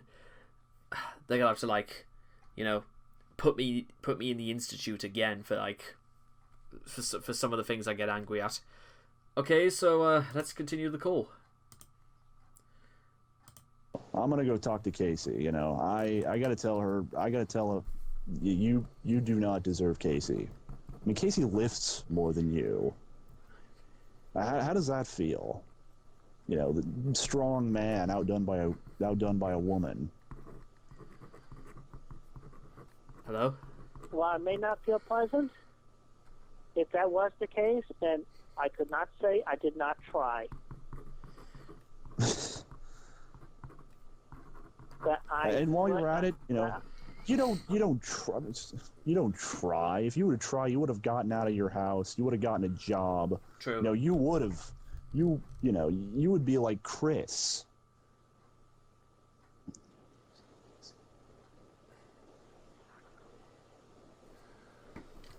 Hello? Yeah, well, I am much stronger and I am much better than Chris. I don't think so. Oh, yes, why I don't am. But you don't have a job. You're not stronger than Chris. You're not smarter than Chris. I am stronger and I am smarter than Chris. You're not living on your own. How can you even say that? And he's younger than you.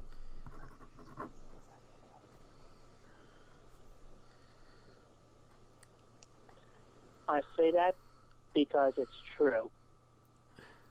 Based on what, Chris? I don't think so. Yeah, thought so. You may I not was think so that- I was you so may not happy feel, but when Kacey said, she was going to marry Chris. But then I don't know, he vanished or something. I don't know what happened.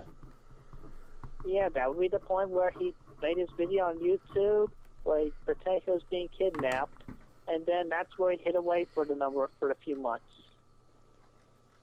Yeah, and that devastated her. You don't know how much she missed him. I mean, I would do, much rather because I believe do, him. because she has shared that with me. She has shared that with me, and I have comforted her. I have emotionally supported her. She wasn't nearly that.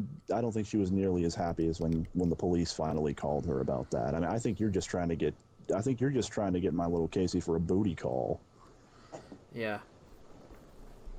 Believe me, sir, it would not just be for a booty call. It would be for a strong relationship with all the loyalty and trust and honesty that a woman can ever want. Ever. but you can't even move out. She needs a man who can support himself. This all feels like repetition at this point because, well, it doesn't seem to be going in. Chris will keep saying he's stronger, he's tried, he's stronger, he's tried, and then he'll continue to cry about pulling weeds again. And keep a job. I mean, you got fired from Wendy's. I mean, most people quit. It sucks. You got fired. You weren't good enough for Wendy's. I mean, what are you going to do? What are you going to do? What do you do if she gets pregnant and she can't work?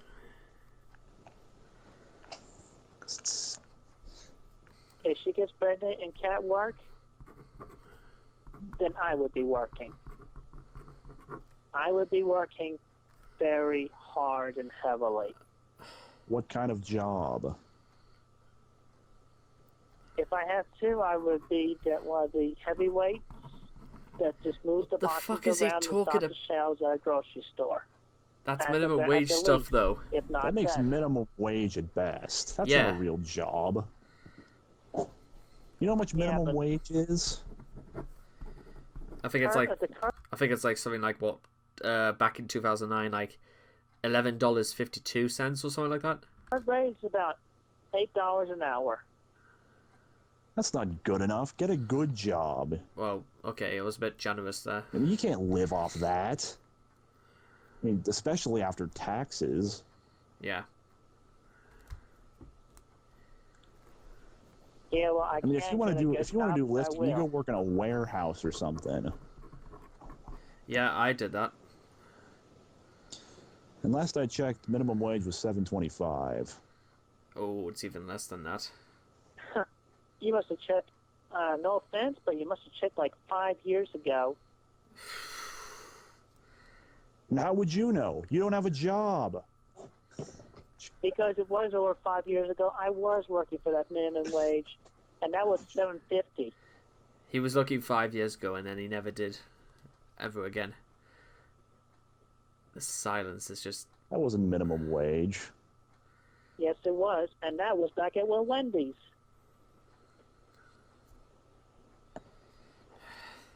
You know you can get paid more at jobs than minimum wage. You know, I just looked it up right now. It says $7.25.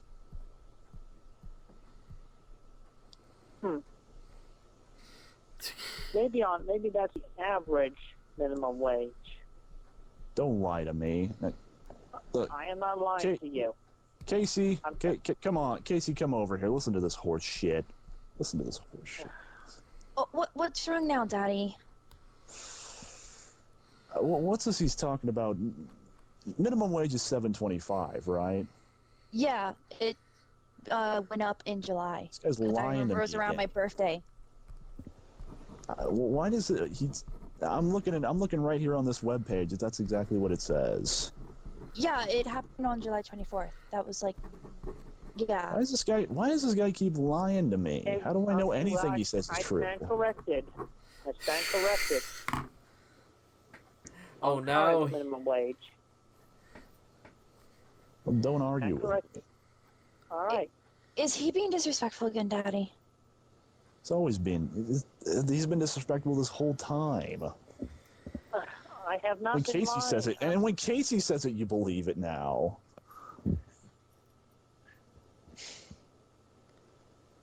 I just don't understand. Neither I do don't I. understand either. Well, I can't say I'm in full understanding either. That doesn't Wow. even make sense. Like, I What? shouldn't have to pick up the other line and have to hear this. I mean, what I'm are not- you doing? Are you trying to sabotage this? No.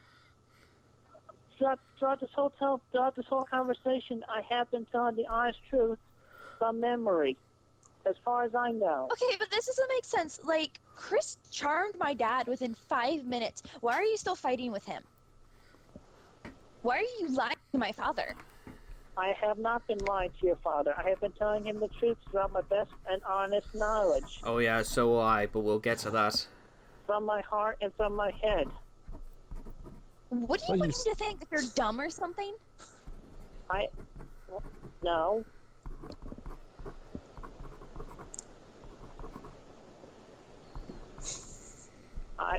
Well, then what's going on? Why does my dad look so upset? I haven't seen him this upset in a long time.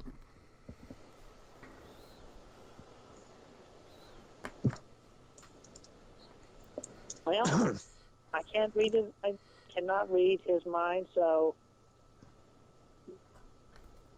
Well, no one expected you to, but you could be respectful to him. Yeah, I was doing my best to be respectful. But then he started... Well, I mean, my dad's not going to lie to me. And obviously, whenever I get on the phone, you're calm and everything. So is something going on when I'm not on the phone? Like, are you being two-faced? Oh, boy. No, I am not being two-faced. I have been the one face this whole conversation.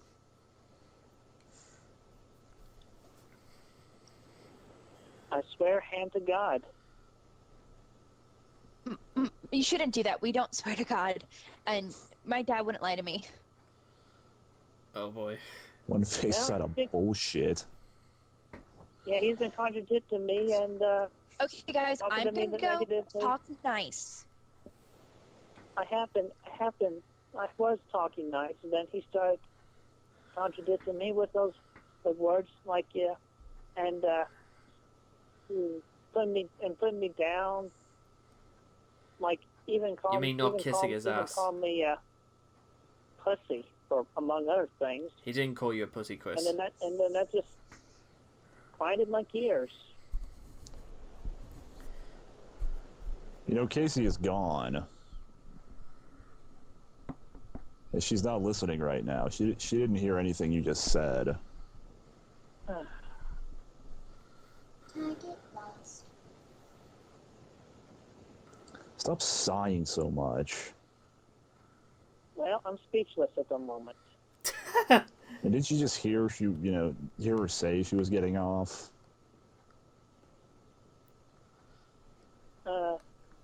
Hear her say she was getting off?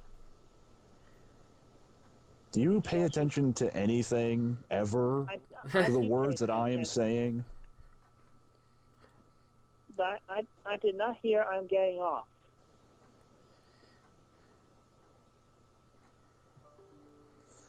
Do you even listen to her or her at all? I mean, how can you be a good boyfriend? You don't listen to anything. I do listen. And obviously, and she must have said in a quiet tone because I did not hear it. Jesus, this is just... But she was pretty upset. She wasn't that quiet. Yeah. Yeah, that is true. Well, I'm sorry she's upset.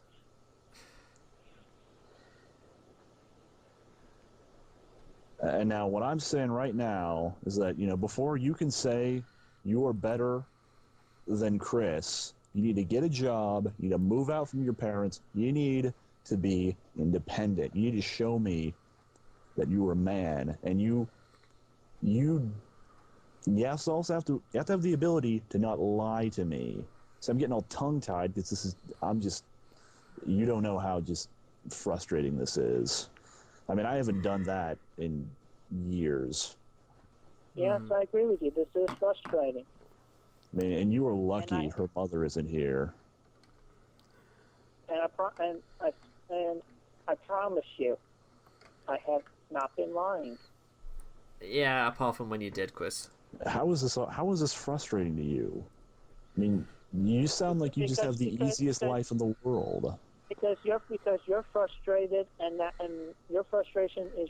He's frustrated because your life is that pathetic and you have absolutely no life in you whatsoever, and that you literally run for cover when anything gets too tough or anything that inconveniences you or forces you to stop living your very, very relaxed and very, very controlled and very, very protected and sheltered lifestyle, so that you actually can, maybe go outside and actually look for real work or look for something more in the real world. This is the real world, Chris. You gotta learn to work with it. Reflecting onto me, and it's making me feel frustrated. Because if you don't work with it, the whole of the world is gonna look at you like cancer. And normally, what happens is that in like a team environment, which society is sort of is, it usually learns to work with cancer as opposed to around it. However, some people would say they want to cut it out entirely and completely not associate with it. Chris, you were already, on a very thin edge even before this conversation even started, and you haven't done anything to make yourself look better, bold, brave, strong, clever, witty, or independent in any way at any point during this. You make me feel frustrated. You sit around. Oh, you mean what are you gonna do after this? You're gonna go home. You're gonna go play video games again or something? No. And nobody can get you to do anything. You play your Pokemans, watch TV, sleep, eat McDonald's. That's your life. That is not my life. It's a lot more than that. Like what? Oh yeah, you do. I forgot. You do chores too. See, this is what I was talking to Kacey about. You talk to the you talk and you get angry at people on the internet who you've never seen before. Yeah. See, right now you're just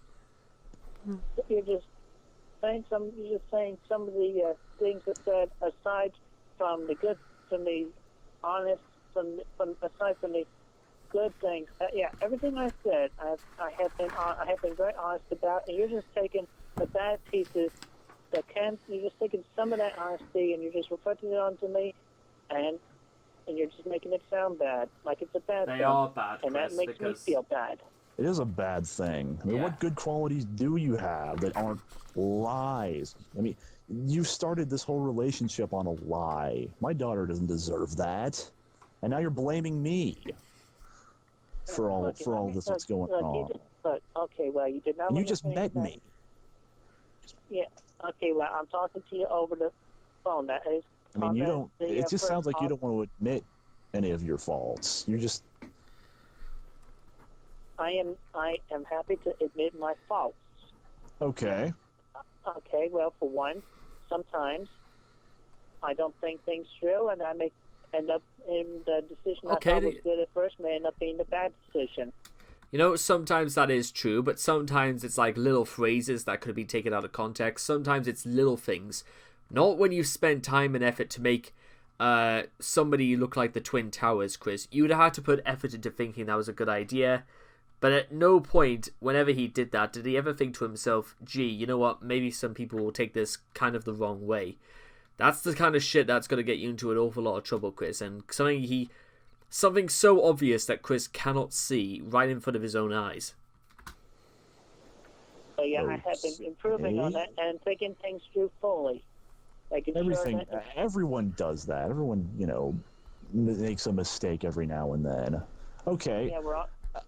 Okay, let's start with something easy. Let's tell me that. How about you admit? How about you admit you're? Well, okay, I'll just say it. Fat and lazy. I am not lazy. Okay, well, I admit I do have a Buddha belly, but I am not lazy. I do get out and about. I exercise. I jog and work out, and I eat healthy. Doesn't show at all. How often do you watch TV? I mean, and you said you jog for 15 minutes. That's not going to burn. That's not going to burn calories. Yeah, well, I'm working up to 30 minutes. 30 minutes. And compared to how much? And how does this compare to how much TV you watch?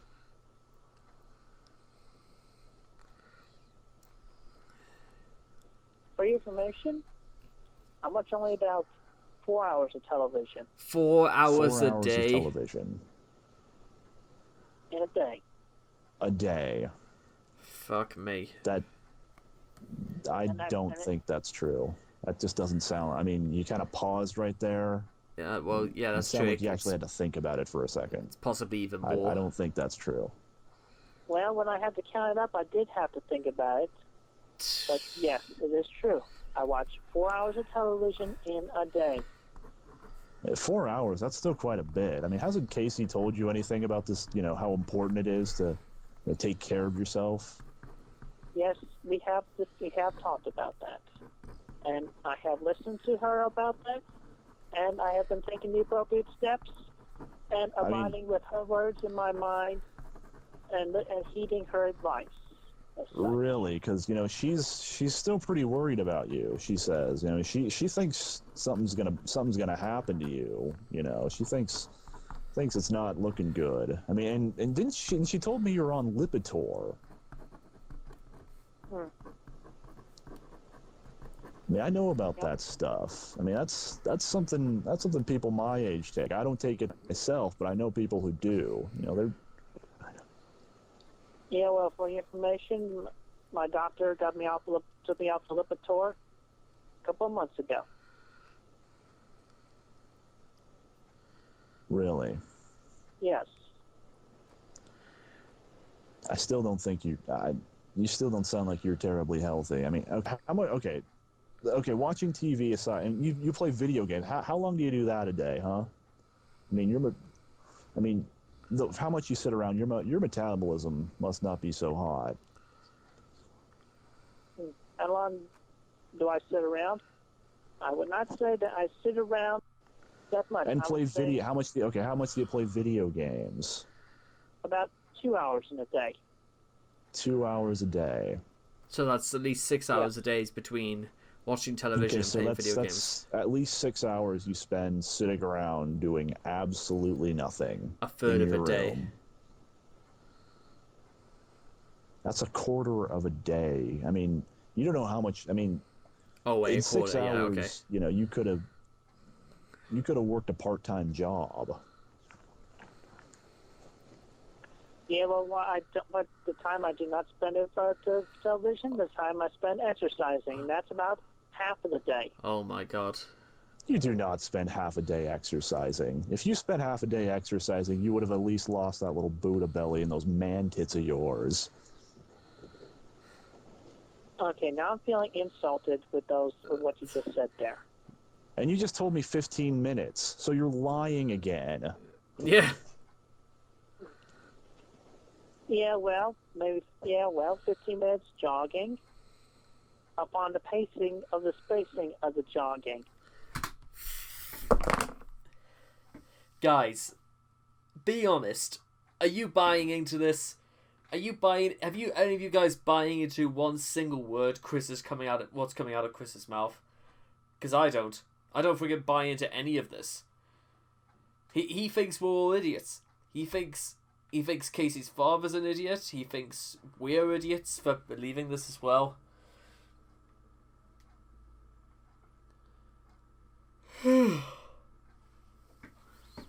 It would have worked out for just about everyone if Chris had just admitted that he doesn't exercise and that, well, he should have done this a very long time ago. He should have known at some point he was going to have to talk to their parents anyway. Wait, so you don't even run 15 minutes altogether? Like at one time?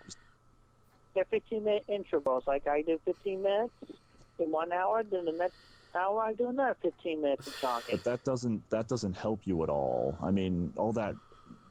I mean, and 45. But that means there's 45 minutes of you doing nothing every hour. I mean, by then your heart rate has gone down, and the exercise is going to do nothing for you. My heart rate has been good. I don't buy that either. I guarantee that. Do you even know what you're talking about? Yes, no. Do you even know how to check? Do you even know how to check your heart rate? Yes, I do. Okay, how? I put my fingers on my pulse and then count the number of beats through 10 seconds, and then I multiply by 6. Where do you check? Where do you check for your pulse? Put 2 fingers on my wrist or on my neck.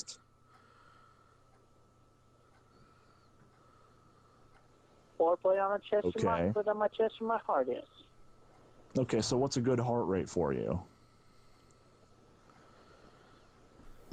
Just for reference, mine is anything between like 58 and 71. About 72 beats per minute. 72 beats per minute. To about 100 beats per minute. Okay, so what's your heart rate right now? All right. Okay, I'll tell you what, we'll do this ourselves. Wait, okay, I'll tell you what.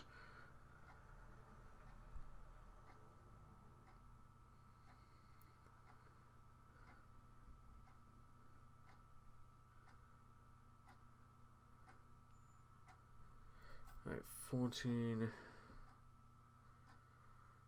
84, I just measured there.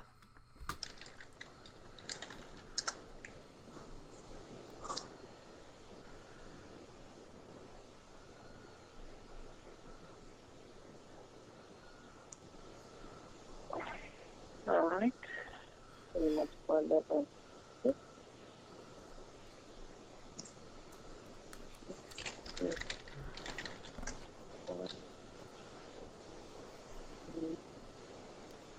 Oh, I know. Yeah.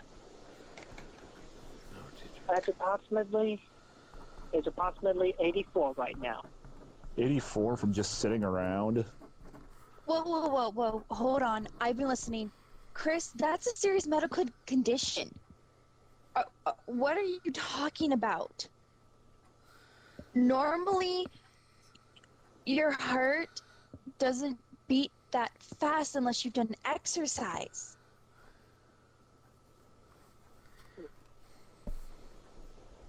Like, that's like arrhythmia or tachycardia.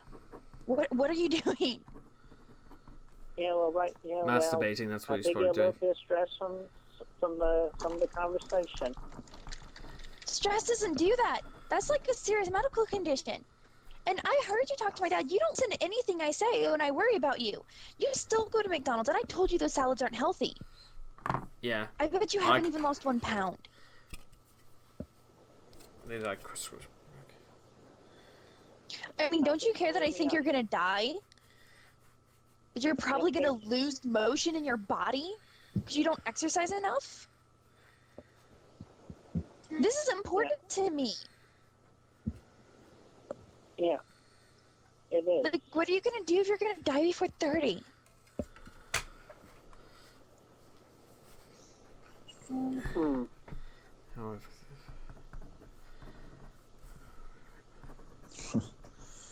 I mean, if anything, that means you have way too much caffeine in your system. If you have something that high, I mean, that's either, you can get that from like smoking, from too much fat, from too much caffeine. Hmm. Yeah. It's like you don't even care. Dad was I do right. You care. are being disrespectful. Yeah. Kacey, I do care. Even though it may not sure, I do care. Believe me. Yeah, because it's that hard for you to stop going to McDonald's, but you've still been going, right? I have been It's going not like less. I didn't. Less is not none. Fast food is bad. Period. At the end. I go to McDonald's like once a week. Once in a week. Once a week is bad. Don't eat any. None. All right. Well, I won't go there anymore. I won't go to McDonald's anymore. That aren't any fast food. All right. I will not go to any fast food. Whatever. It's not like you haven't lied to me before. You're just probably lying to me now. Dad, I'm I not can't lying deal to you. with this. I promise can't you. deal I with this. promise you. I promise you, Kacey. Wow, this is I absolutely promise you. 0 calorie thing anyway, but I'm not entirely sure. She's gone again. You know, she was pretty upset. let me just say you just blew it, man. She was crying right there. You just fucking blew it big time. I just heard the door slam.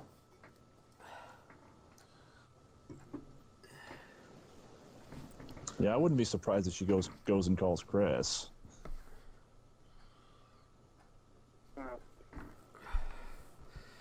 Well, What do you have to say for yourself?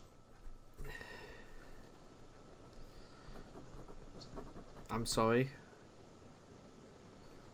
Well, all I can say is that's your opinion, and you have every right to your own opinion.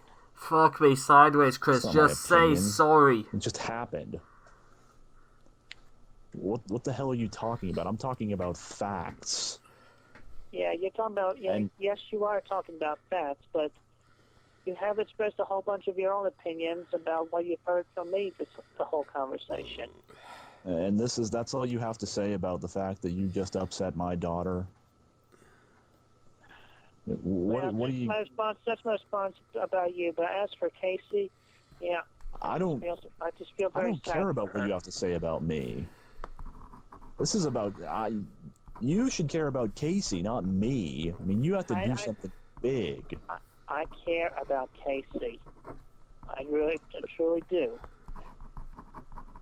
Oh, okay, but if you want my opinion right now, I think you should stay away from my daughter unless you really, really turn around your life. I mean, if you're not even close to Chris right now, you have to do something big to get her back.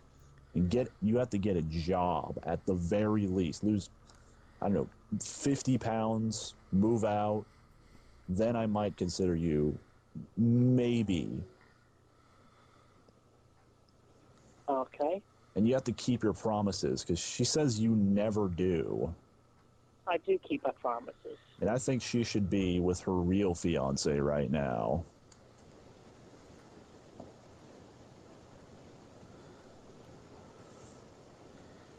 Anything you want to add, Chris, or is that it?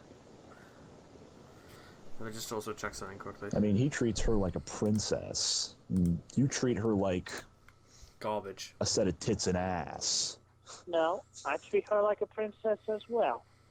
And I treat her, more importantly, as a friend. A true friend. Doesn't sound like Good it at friend. all. You don't know. I mean... Oh my god. I do know, because she talks to me. Okay, well...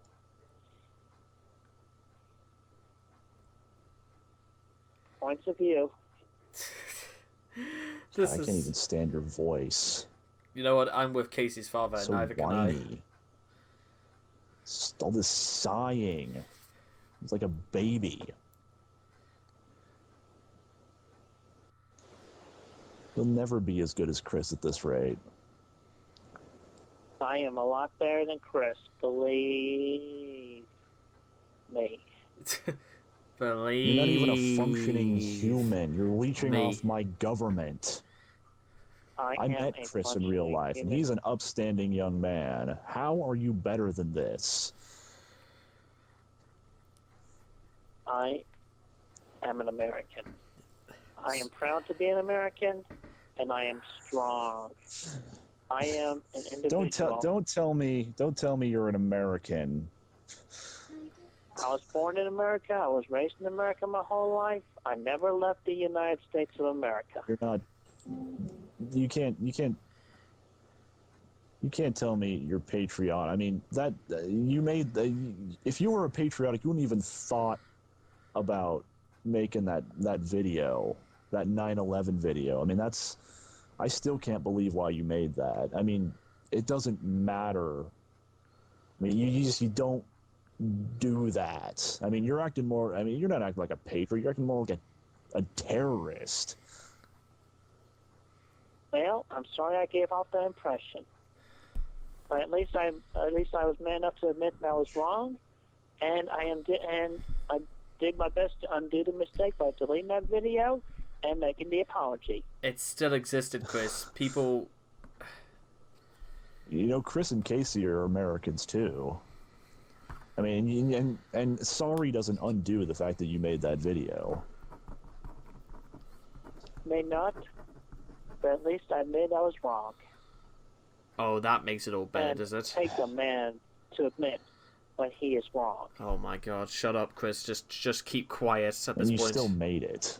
Yeah, exactly. You're not a man. I mean, you stop trying to call yourself a man. I mean, it takes a man, it takes a real man to change, you know, and you haven't. I do change my habits. I have been changing my habits, and I have been better from the habits that I have changed. That's a lie. You haven't done shit. I have done a lot more than you are thinking right now. Like what? What have you done? This... Like what, Chris? What have you done? What have you done, Chris? Scratch that. You know what you've done. Everyone knows what you've done. This moment. You said you stopped eating McDonald's, and you didn't. I mean, that's you stopped. You said you. That's such a simple little thing, and you still lied about it. I mean, you can't stop eating fast food. What makes you think you can turn around and get a job and stop leeching off the government and stop lying to Kacey?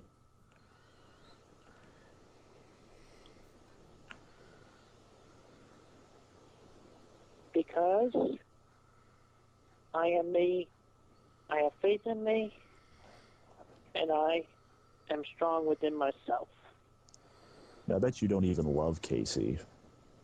I do love Kacey. I bet if Kacey left you right now, right this very moment, you would, you'd probably cry for maybe just a couple of seconds. Then you'd go out and find another girl on the internet, wouldn't you? And you don't. I mean, if you do love Kacey, you don't love Kacey nearly as much as Chris loves Kacey. That is a lie. I do love Kacey truly and deeply. And every time he says that, I don't believe it. I care about her about that much, probably more. Probably more. And so does Chris. And he can prove it. So why don't you? You can't even stop eating McDonald's for her.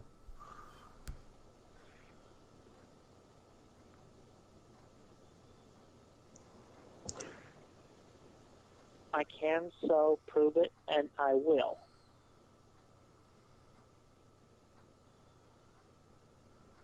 God,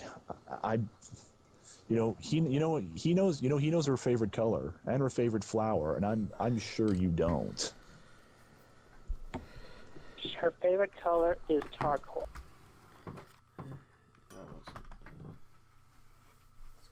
Quite the ghost.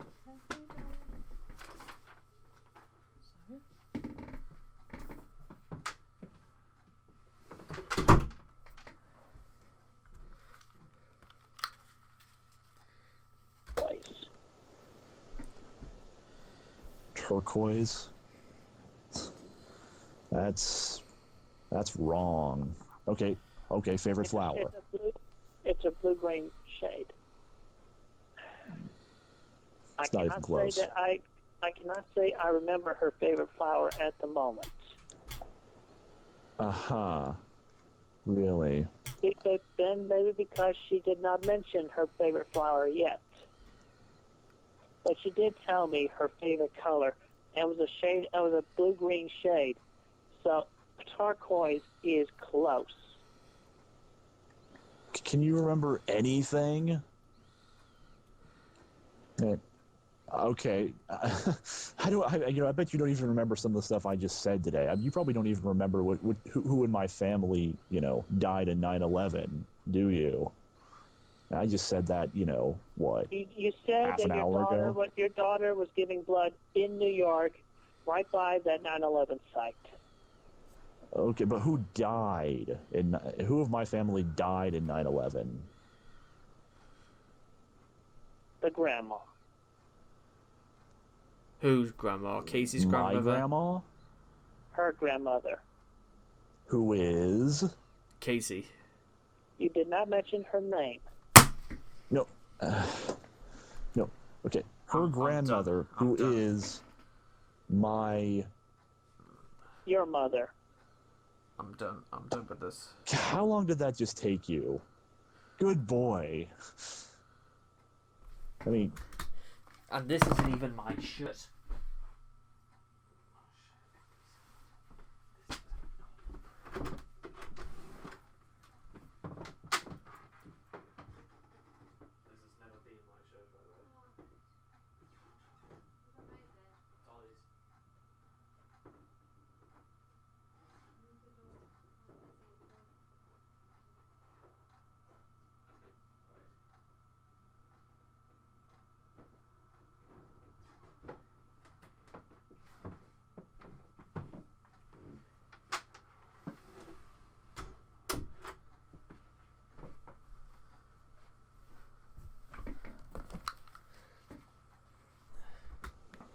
This is just like talking to a preschooler. I'm sorry, talking to a what? A preschooler. God. This is... Nauseating. Man, you can't have Kacey with this kind of... This is just ridiculous. I can't believe I'm talking to someone who's so naive. Oh no. Oh no. The You N-word. just crossed a line. You just crossed a line by saying the word naive. That is like the worst insult What to me. line? A line. You crossed the line. You just really tipped me off right there when you said that. What are you going to do about it? Nothing at the moment. Listen to the way he said that. I'm going to take that back for a second. Nothing at the moment, because he realizes there's nothing he can do against this. About it. Nothing at the moment.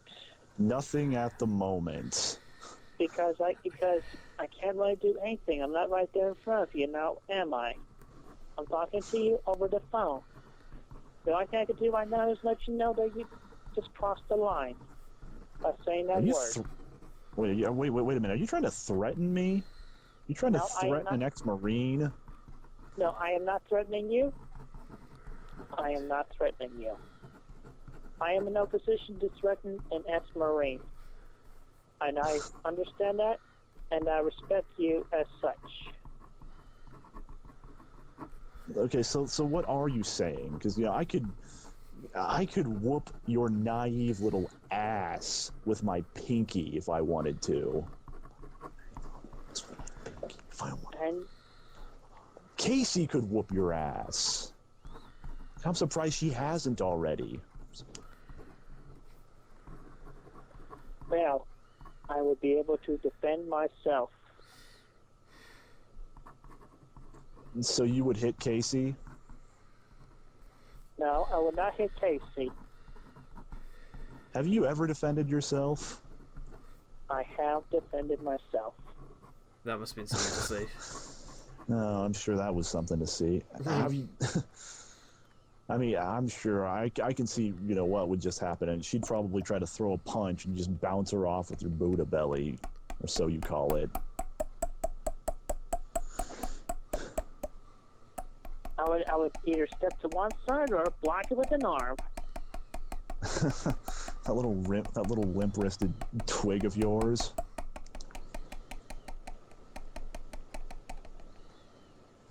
I mean, you're pretty big, but you get some pretty scrawny arms.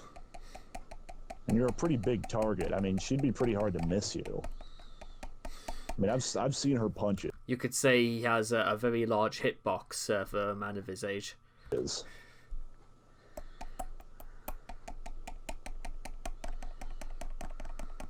Okay. I don't think you'd be able to react fast enough. Yeah, well, you have not seen how fast I can react. Jesus Christ. You can't even react fast enough to what I'm saying. Because I'd like to spell check and make sure I'm not making any mistakes. You mean like when the mistakes you Make made sure with the that my Twin Towers? And my mouth are in sync. Making That my mistakes. mouth does not go faster than my mind. What are you even... That is another one of my faults, I am willing to admit. Sometimes my mouth goes faster than my brain. Well, I bet that's not the only thing that goes faster than your brain. I mean... are you like are you trying to say you're some kind of computer or something? But this is you're getting completely off the point. I mean, okay, so tell me why exactly you aren't naive. Why is this crossing the line so much? Because it's insulting my intelligence. I mean, what line did I do not cross appreciate exactly? that. You made me feel anger. I mean, because you haven't proven your intelligence to me. I mean, Well, just like a computer, my brain is random, and it That's not how and it computers work, picks up Chris. memories at random. I cannot simply access them sometimes, even though most of the time I can, but sometimes I can't, and they later come back to me at random. That's not how that works, well, Chris. Here's how intelligent you really are, and that's because being naive has absolutely nothing to do with intelligence. Yeah. Look it up in the dictionary. I have looked it up in the dictionary. It has nothing to do with intelligence. What are you talking about? What dictionary are you looking up? Webster's. Webster's. I'm sure. If you think naive as I'm sure. You're just saying autism is probably just some sort of blanket term for retarded for you, isn't it? I'll admit I have had some slow-minded moments, but I am certainly not totally retarded. No, I'm looking at my dictionary. Also, bearing in mind from what I said a few moments ago is that, well, quite a long time ago, there's a big difference between acting and actually being retarded. Some people might have very serious problems with being able to process thought. Some other people literally just act stupid just because they can. Right. You know what naive means? It means I'll leave it up to you as to which category Chris falls under. Experienced, not unintelligent. I shouldn't be calling you naive. I should just be calling you a dumbass. But you are naive as well. I've got a lot more experience than you could imagine.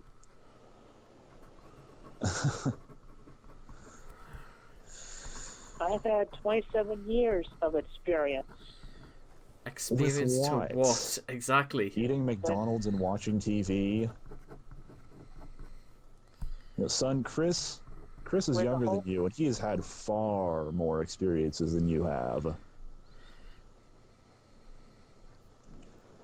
And I've had 52 years of experience. Yeah, well, how about being pinned down by 3 teachers, a guidance counselor, and a elementary school principal, and having your screams and cries recorded on audio tape like a torture chamber? What the hell are you talking about? I was pretty much in that situation back in the 4th grade. What did you do? Have some kind of temper tantrum? No, they were scared of me. They did not understand autism. So what? So you just had some kind of retard panic attack and they didn't know what to do? It was not a retard. No, it was not. They just hated me because they did not understand people with autism. And so they tortured me as such. I even ended up with a rash on my neck from that thing, among other things. Oh, a rash. And we had to fight the school system. They wanted to put me in a mental institution. But that because you need help. That's probably where you belong. I mean, and you call Chris crazy. This is ridiculous. If I had gone to a mental institution, I would not graduate high school or gotten my certificate and degree in computer drafting and design. I moved up from what you would consider a retarded state of mind. I know retards with college degrees. They probably felt sorry for you, and they probably just kind of let you through. That's probably what happened. Schools do that. And those other, I call them retards, but I mean, really they're pretty good people. But, they actually did something with their degrees, believe it or not. I mean, people with Down syndrome have done more than you. That is true. And that degree has done nothing for you.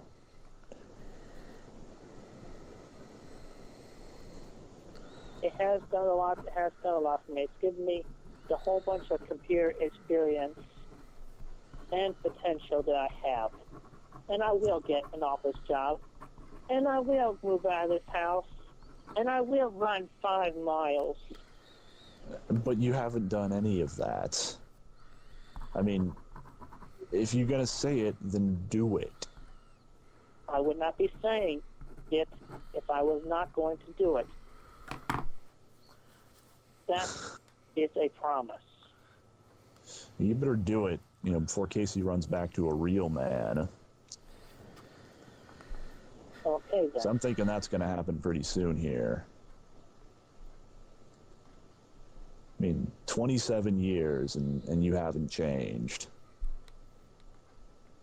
Well, she and I did not meet 27 years ago. She and I met a few months ago. I'm just going to let that silence hang over you, and I'll cut back to you guys for the conclusion to the Kacey phone call in just a few moments. And you haven't, and she wasn't alive 27 years ago, so that doesn't even make any sense. Well, what you said there a moment ago equally did not make that much sense either. It was like you were implying, like as if she actually knew me my whole 27 years.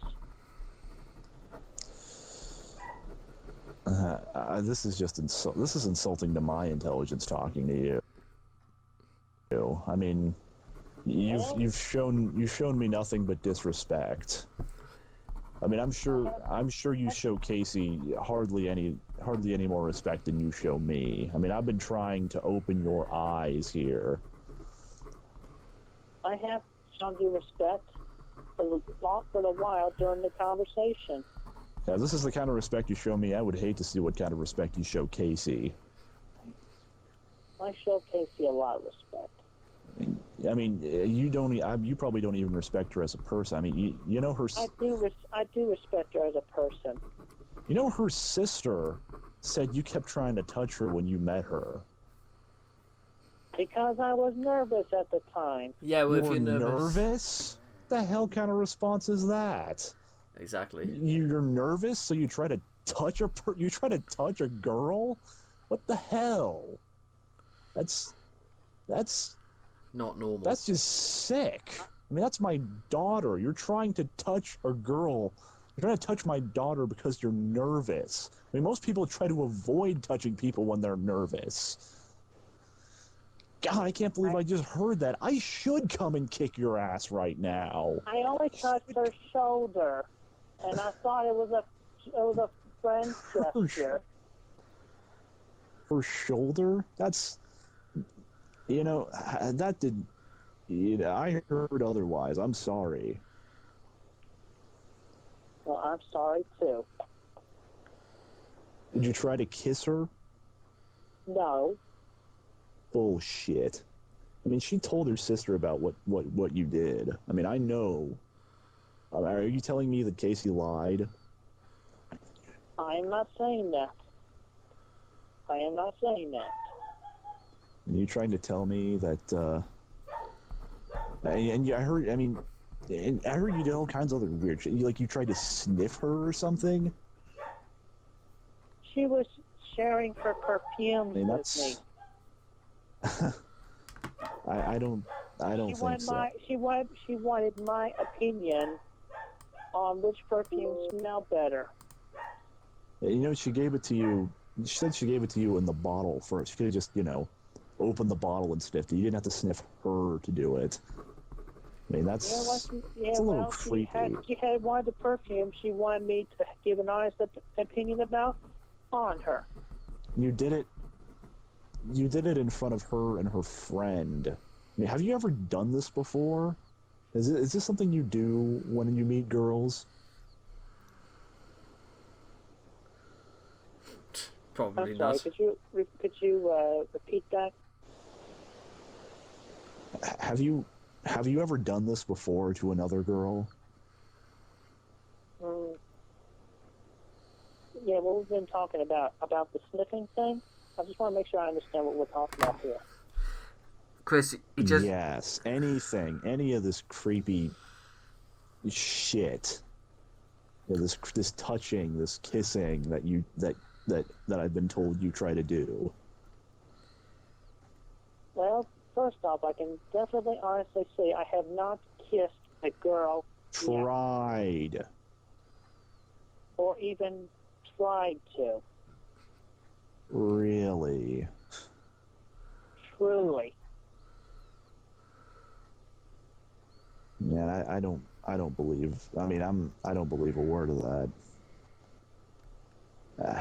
How many dates have you even been on?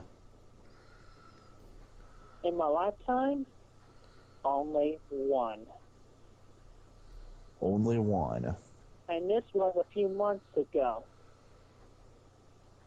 before I met Kacey. Before you met Kacey. Yes. how did And that go? how did that turn out? And how did she act? How did she act toward you? What did she think of you? It turned out that girl just was not all that into me. I mean, I and was Casey upset. met you around August, didn't she? I mean, that was a couple months ago. So how far along was this? That one date was last June. And why exactly? And now, why exactly do you think she wasn't interested in you? I don't know. I am not a mind reader. Well, you should know, Chris. You know what happened. Come on, don't lie to him again. But so you can't think of a single reason of why she might not have been interested in you.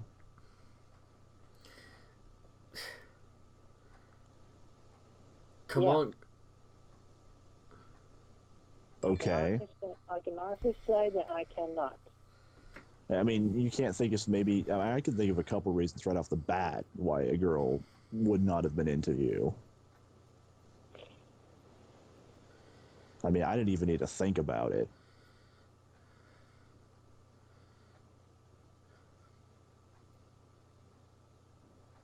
I mean, you can't even take them on a real date. I took her on a real date. Took her to Applebee's. And I paid for her for what she ate and what she drank there.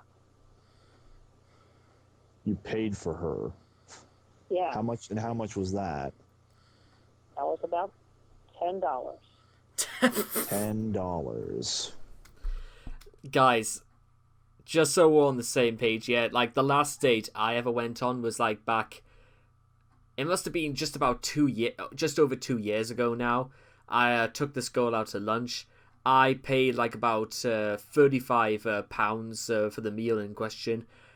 This is including tipping the staff a fiver, and she never. I don't even remember her saying that she enjoyed herself or anything like that. I straight up don't even remember if she even sounded that happy about how the date itself. In fact, I would ask her about it, but she seems like she doesn't particularly. I don't think she'll particularly want to talk about it. So I've kind of just had to like move on. I'm not wasting my time asking for an answer. Basically, you might want to say. Yeah. I call it a date as well. When, to be honest, it was just kind of like it was more or less kind of like just like a lunch out between two people, but that was about as far as it went.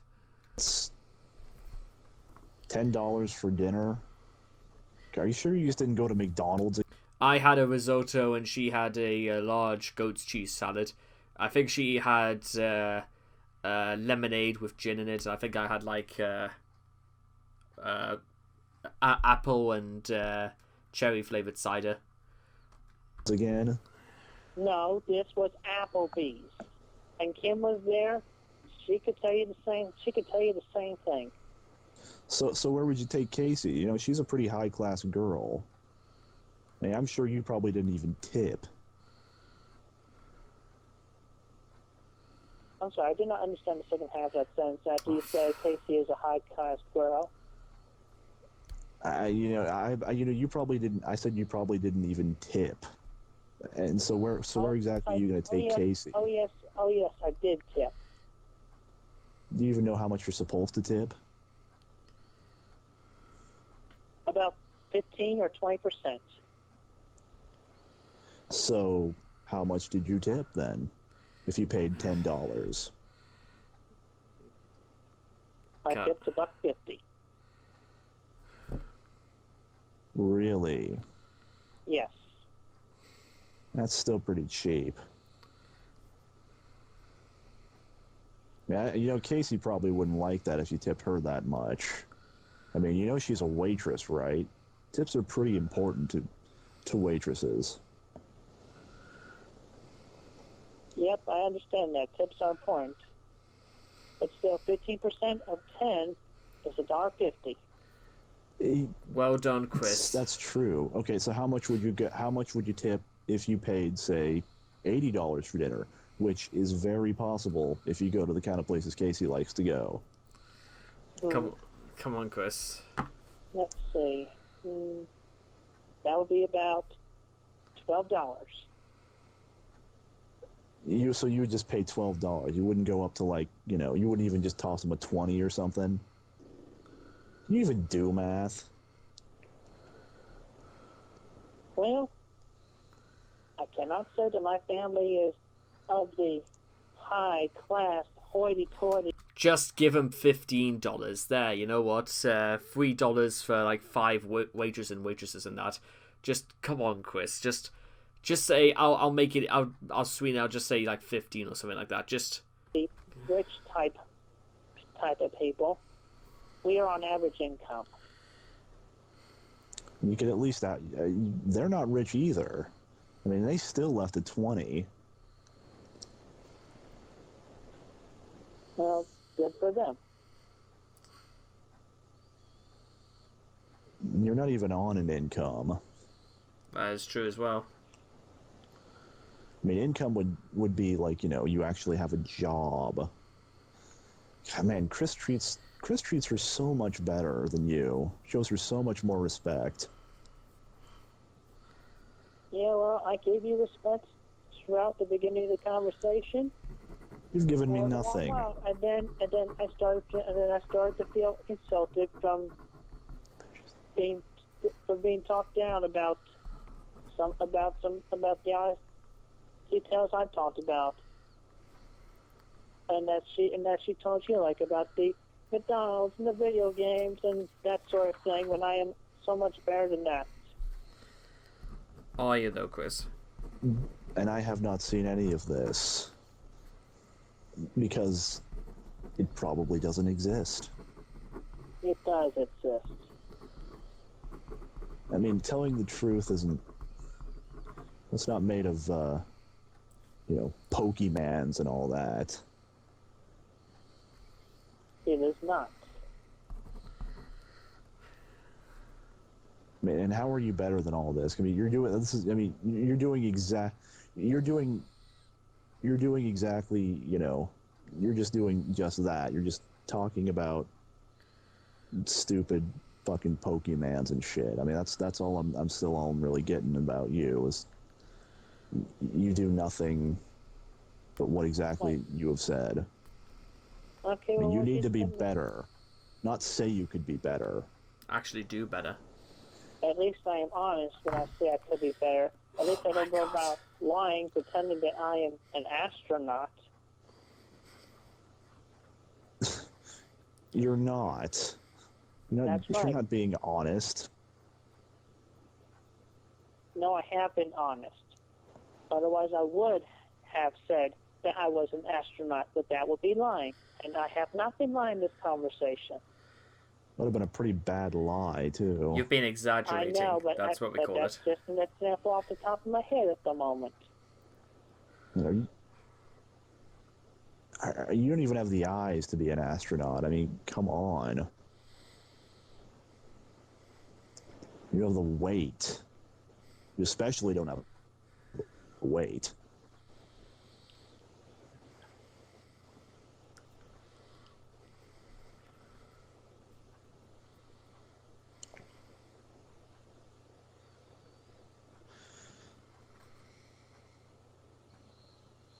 Anything, Chris? Anything you want to say now? Well, I'll just say that this has been the most experiencing conversation, and I wish you a pleasant evening.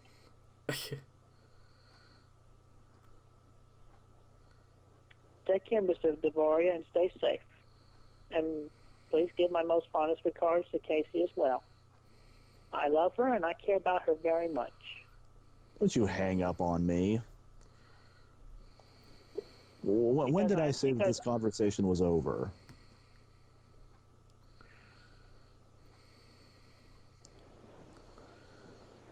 Well, you could say the insult, and I'm getting tired of the insults.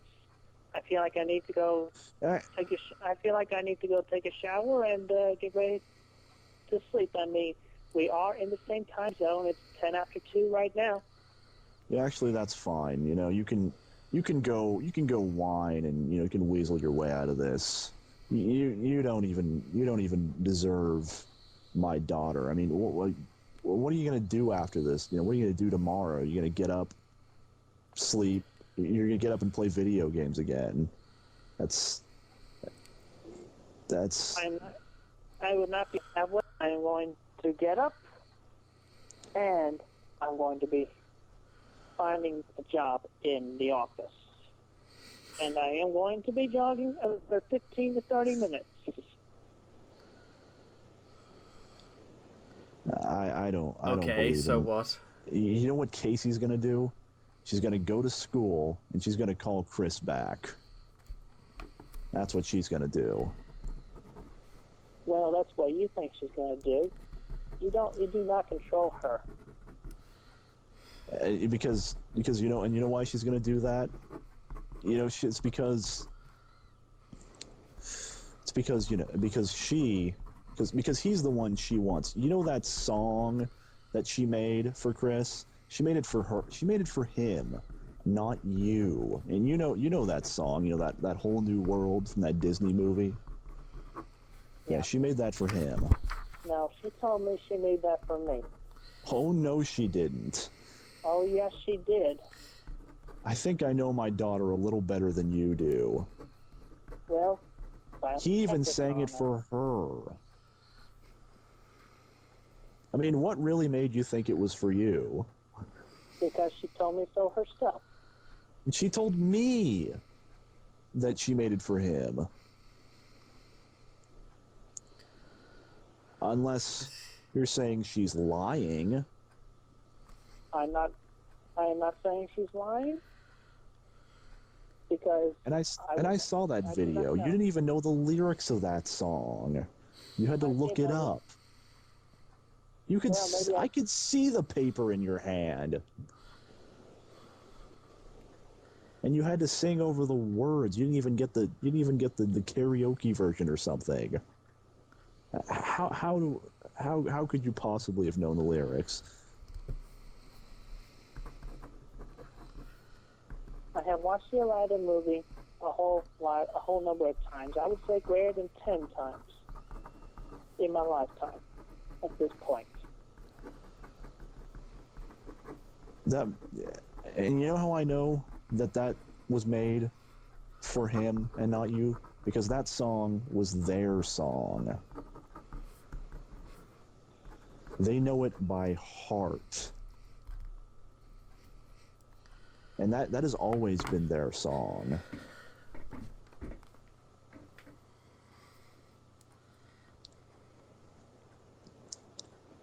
Okay. You know they were going to sing it to each other at their wedding.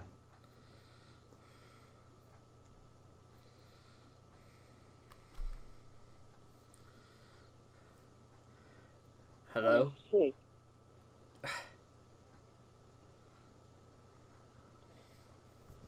Wow. Well, this is awkward. This is really... Well, this has really been enlightening. Learning about, just how unworthy a person could be for my daughter. How much of a You know, I have to congratulate you though, because you totally did a great job at getting Kacey and Chris back together.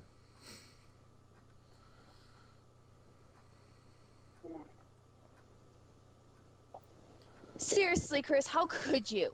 You've been so insulting to my father and everything. The- Chris would never have done this. Maybe I did make a wrong decision. But I don't think I can do this.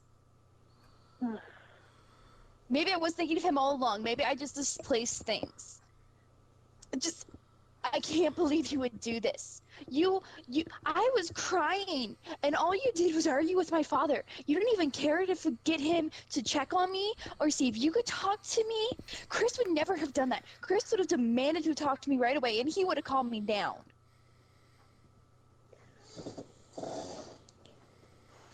I mean, obviously you misunderstood me. I guess maybe I did. You know what? I don't want you. I don't want this. I don't need this right now. I have so much going on with finals and everything, and this is the way you're going to act? Yeah, my dad's right. You're going to have to do something huge. I mean, you can't even work on the comic you promised me. You made me a stupid little Big Planet thing. Where the hell's the comic, Chris? You know what? You probably still won't make it. So, you know what? I can't do this. You need to totally reform your life. I mean, Chris would have come by. He would have driven the 2 hours just to comfort me once he heard I was crying. True. Yeah, well, if I knew where you were, I would have driven 2 hours as well. But I did not. You know you won't. You always want me to come to you. It's stupid. I mean, yeah, I mean, yeah, I would have asked. I mean, I did ask you for your address, but then, and I did ask you for your phone number. So and I told you that you can't get it until you get my parents to trust you because you know they're overprotective. And you think this is the way to do it? I bet you're not even going to finish the comic. You can't even finish it tonight. Or anything. You can't do anything. I can so. Well, obviously you're not motivated enough because you haven't done anything like that. Like, you promised me a song a long time ago. Never got it. Chris has written me like 3 songs. You promised me tons of things. You never keep your promises. You just sit around playing video games. You made a stupid little Big Planet thing for me. I mean, come on. All I wanted was the damn comic. All I wanted was you just to pay attention. You don't even pick up the phone anymore because of the trolls, because of the stress. I can't do this. I want a real man.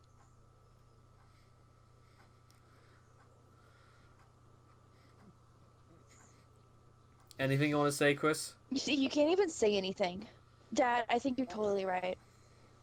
Yeah, don't tell him where we live. I don't want my name and number. No, I don't want him to know my name and number. See, look what you've done, Chris. Look what you've done. I'm sorry. It's not like you're gonna do anything to make up for it. So you know what? I don't even care. Dad, you can do whatever. That's all he can say. I'm done. I don't know. I don't think I want to get in trouble. He's not, Chris. No. Screw this. I don't want to get in trouble for beating the shit out of this faggot anyway.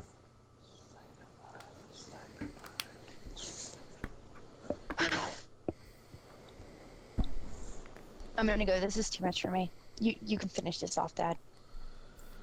I'm sorry.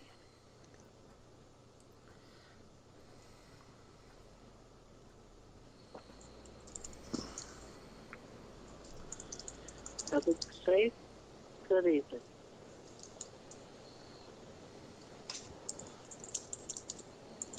So, what are you gonna do now?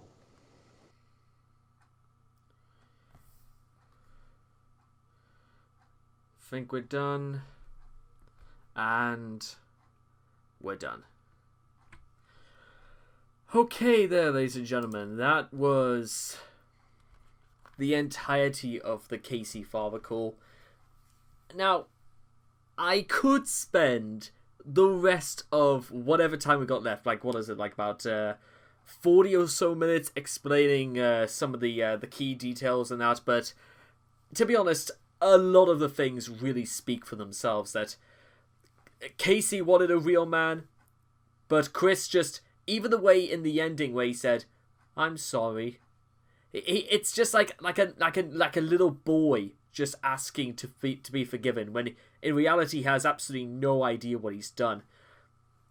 No idea whatsoever. And the reason why I'm mentioning that is that exactly what I'm going to explain now to you guys just before we go. You may have noticed that I was sort of like a little bit preoccupied in what I was doing. That was because, and I'm just going to mention this the one time, but watching listening to the Father Call there was quite enlightening, because it's inspired me to write these. Some of you may have possibly have guessed that I was trying to transcript everything that was going on in that conversation. Well, not really. You see, I have a very, very good friend who lives in Bristol. Her name is Paula. Some of you may or may not know who she is. But the fact is that she has been pretty much my best friend for the last 6.5 years of my life. And it's her birthday coming up in the next 2 weeks or so. She'll be turning 23 years old. So I've written her. What we sometimes do is we write very, very important messages to each other, because we don't speak as often as we do nowadays. And it's one of the few times we can openly, communicate to one another. And what I've just written down there, ladies and gentlemen, inspired by Chris's behavior, is that I can't do this any longer myself. Either I change now, or it's simply never going to happen. Now, I may have already told you guys this, but take a look at the date here. And we scroll over to the 20th. You can see right here, ladies and gentlemen, the first day of RageCon. It will be going on my main channel on the 20th. Even though the first little kickoff sort of thing begins on the 19th. That means 10 days from here, the 9th to the 19th. But as some of you might already know, is that I will be making videos up until the very end of July. So from tomorrow, there will be only 3 weeks left in which I'm going to be making videos. So anything I say now, anything that I say and do now, between here and the very end of the month, I have to make important. I have to make it meaningful. I have to get my point across. I have to make sure these things get done. Because the worst thing that could possibly happen is that I say that I'm going to do all these great things, and then when it gets to the end of July, I've got to stay motivated. I've got to stay determined that what I say, taking the break off for the whole year and working on stuff that's going to boost my chances of a more stable career than just doing the things I'm doing on YouTube at the moment, that could just literally be my only chance to not be like Chris, or for my life not to be quite like Chris. Now, some of you may already say is that, based on the things I've told you guys, and some of the guys, if you know me from my main channel, from where I've been doing stuff since July 20th, 2018, you guys may already probably know that I couldn't be any further from Chris if I tried, but despite that, look at where I am right now. There's still so much that I still haven't done, and I feel as if if the rumor about the fact that I said that I might not make it until 26, if those things are true, then I've got to start now, because what happens if it all comes undone tomorrow and that's it? I'm gone. I'll be dead and buried. And all the things I said I was going to do never came to fruition. So I've got to make sure that everything we'll see if we can do that, ladies and gentlemen. I'm going to make every single day leading up until the very end of July. And then for my whole year until I come back in August of 2021, you guys, you right there, you're going to see firsthand that what I do and how I go about my business and how I show what it's going to be like when I come back. You'll see what sort of man is coming back. I reckon by the time I come back, I'll be the sort of person that any parental guardian, anyone would be happy to say, I met this fine young man today. and he wanted to ask to go out with my daughter, I would be more than happy to let this bloke go, because look at his life. Look at what he's managed to do. This is going to be, my life is going to be very, very, very, very focused, very career driven from this point onwards. I'm saying this, ladies and gentlemen, and please hear me out when I say this next part.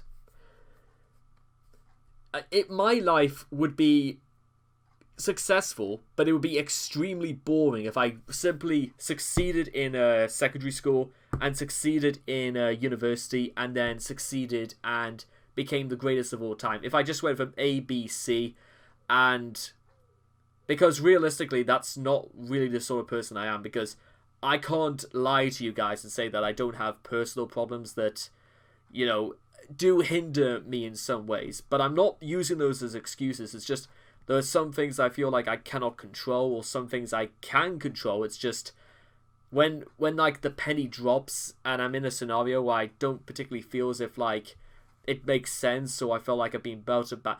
It would be mine would be quite different. My attitude, depending on the context of the situation, would be quite different. But you know what? I can't spend the rest of my life acting like the person I've always wanted to be but never is. I've just got to straight up be the person I've always wanted to be, because if I don't, I'll end up there is nothing worse. There are two things right now, ladies and gentlemen, that I absolutely detest about my life. One is regret that I decided not to do this any point sooner in my life. One is the amount of time I've wasted on rubbish that absolutely I should have just been firm with and said, you know what, I am worth more than this. Why didn't Chris say when he was 20, or maybe even when he was 18, or even when he was 27 after this call, he wanted more than this from just his life? Did he not want to try any harder than this? Because Kacey's father wasn't convinced, Kacey's was not convinced, I'm not convinced, and probably you guys right at home right now are probably not convinced. But you know what? I'm going to use that as the template of how I'm going to motivate myself. Because when all else is said and done, I'm going to try substantially far harder, so much more than Chris could ever attempt to. I have Asperger's myself, ladies and gentlemen, and even though Chris absolutely cannot stand people with Asperger's and say that there's autism is only autism, well, could you imagine what's going to happen when my ship comes in? In fact, not my ship comes in, when I drag that ship out of the ocean and onto the shore with my own two hands. Could you imagine what he's going to think about people with Asperger's then, when he finds out how much I've done just because I decided to do it? He'd probably think of the exact same, he'd probably say the exact same things, and no doubt, absolutely in the back of my mind, that he will continue to say that, well, it's because he'll make some bullshit up, even if he even makes it till next year.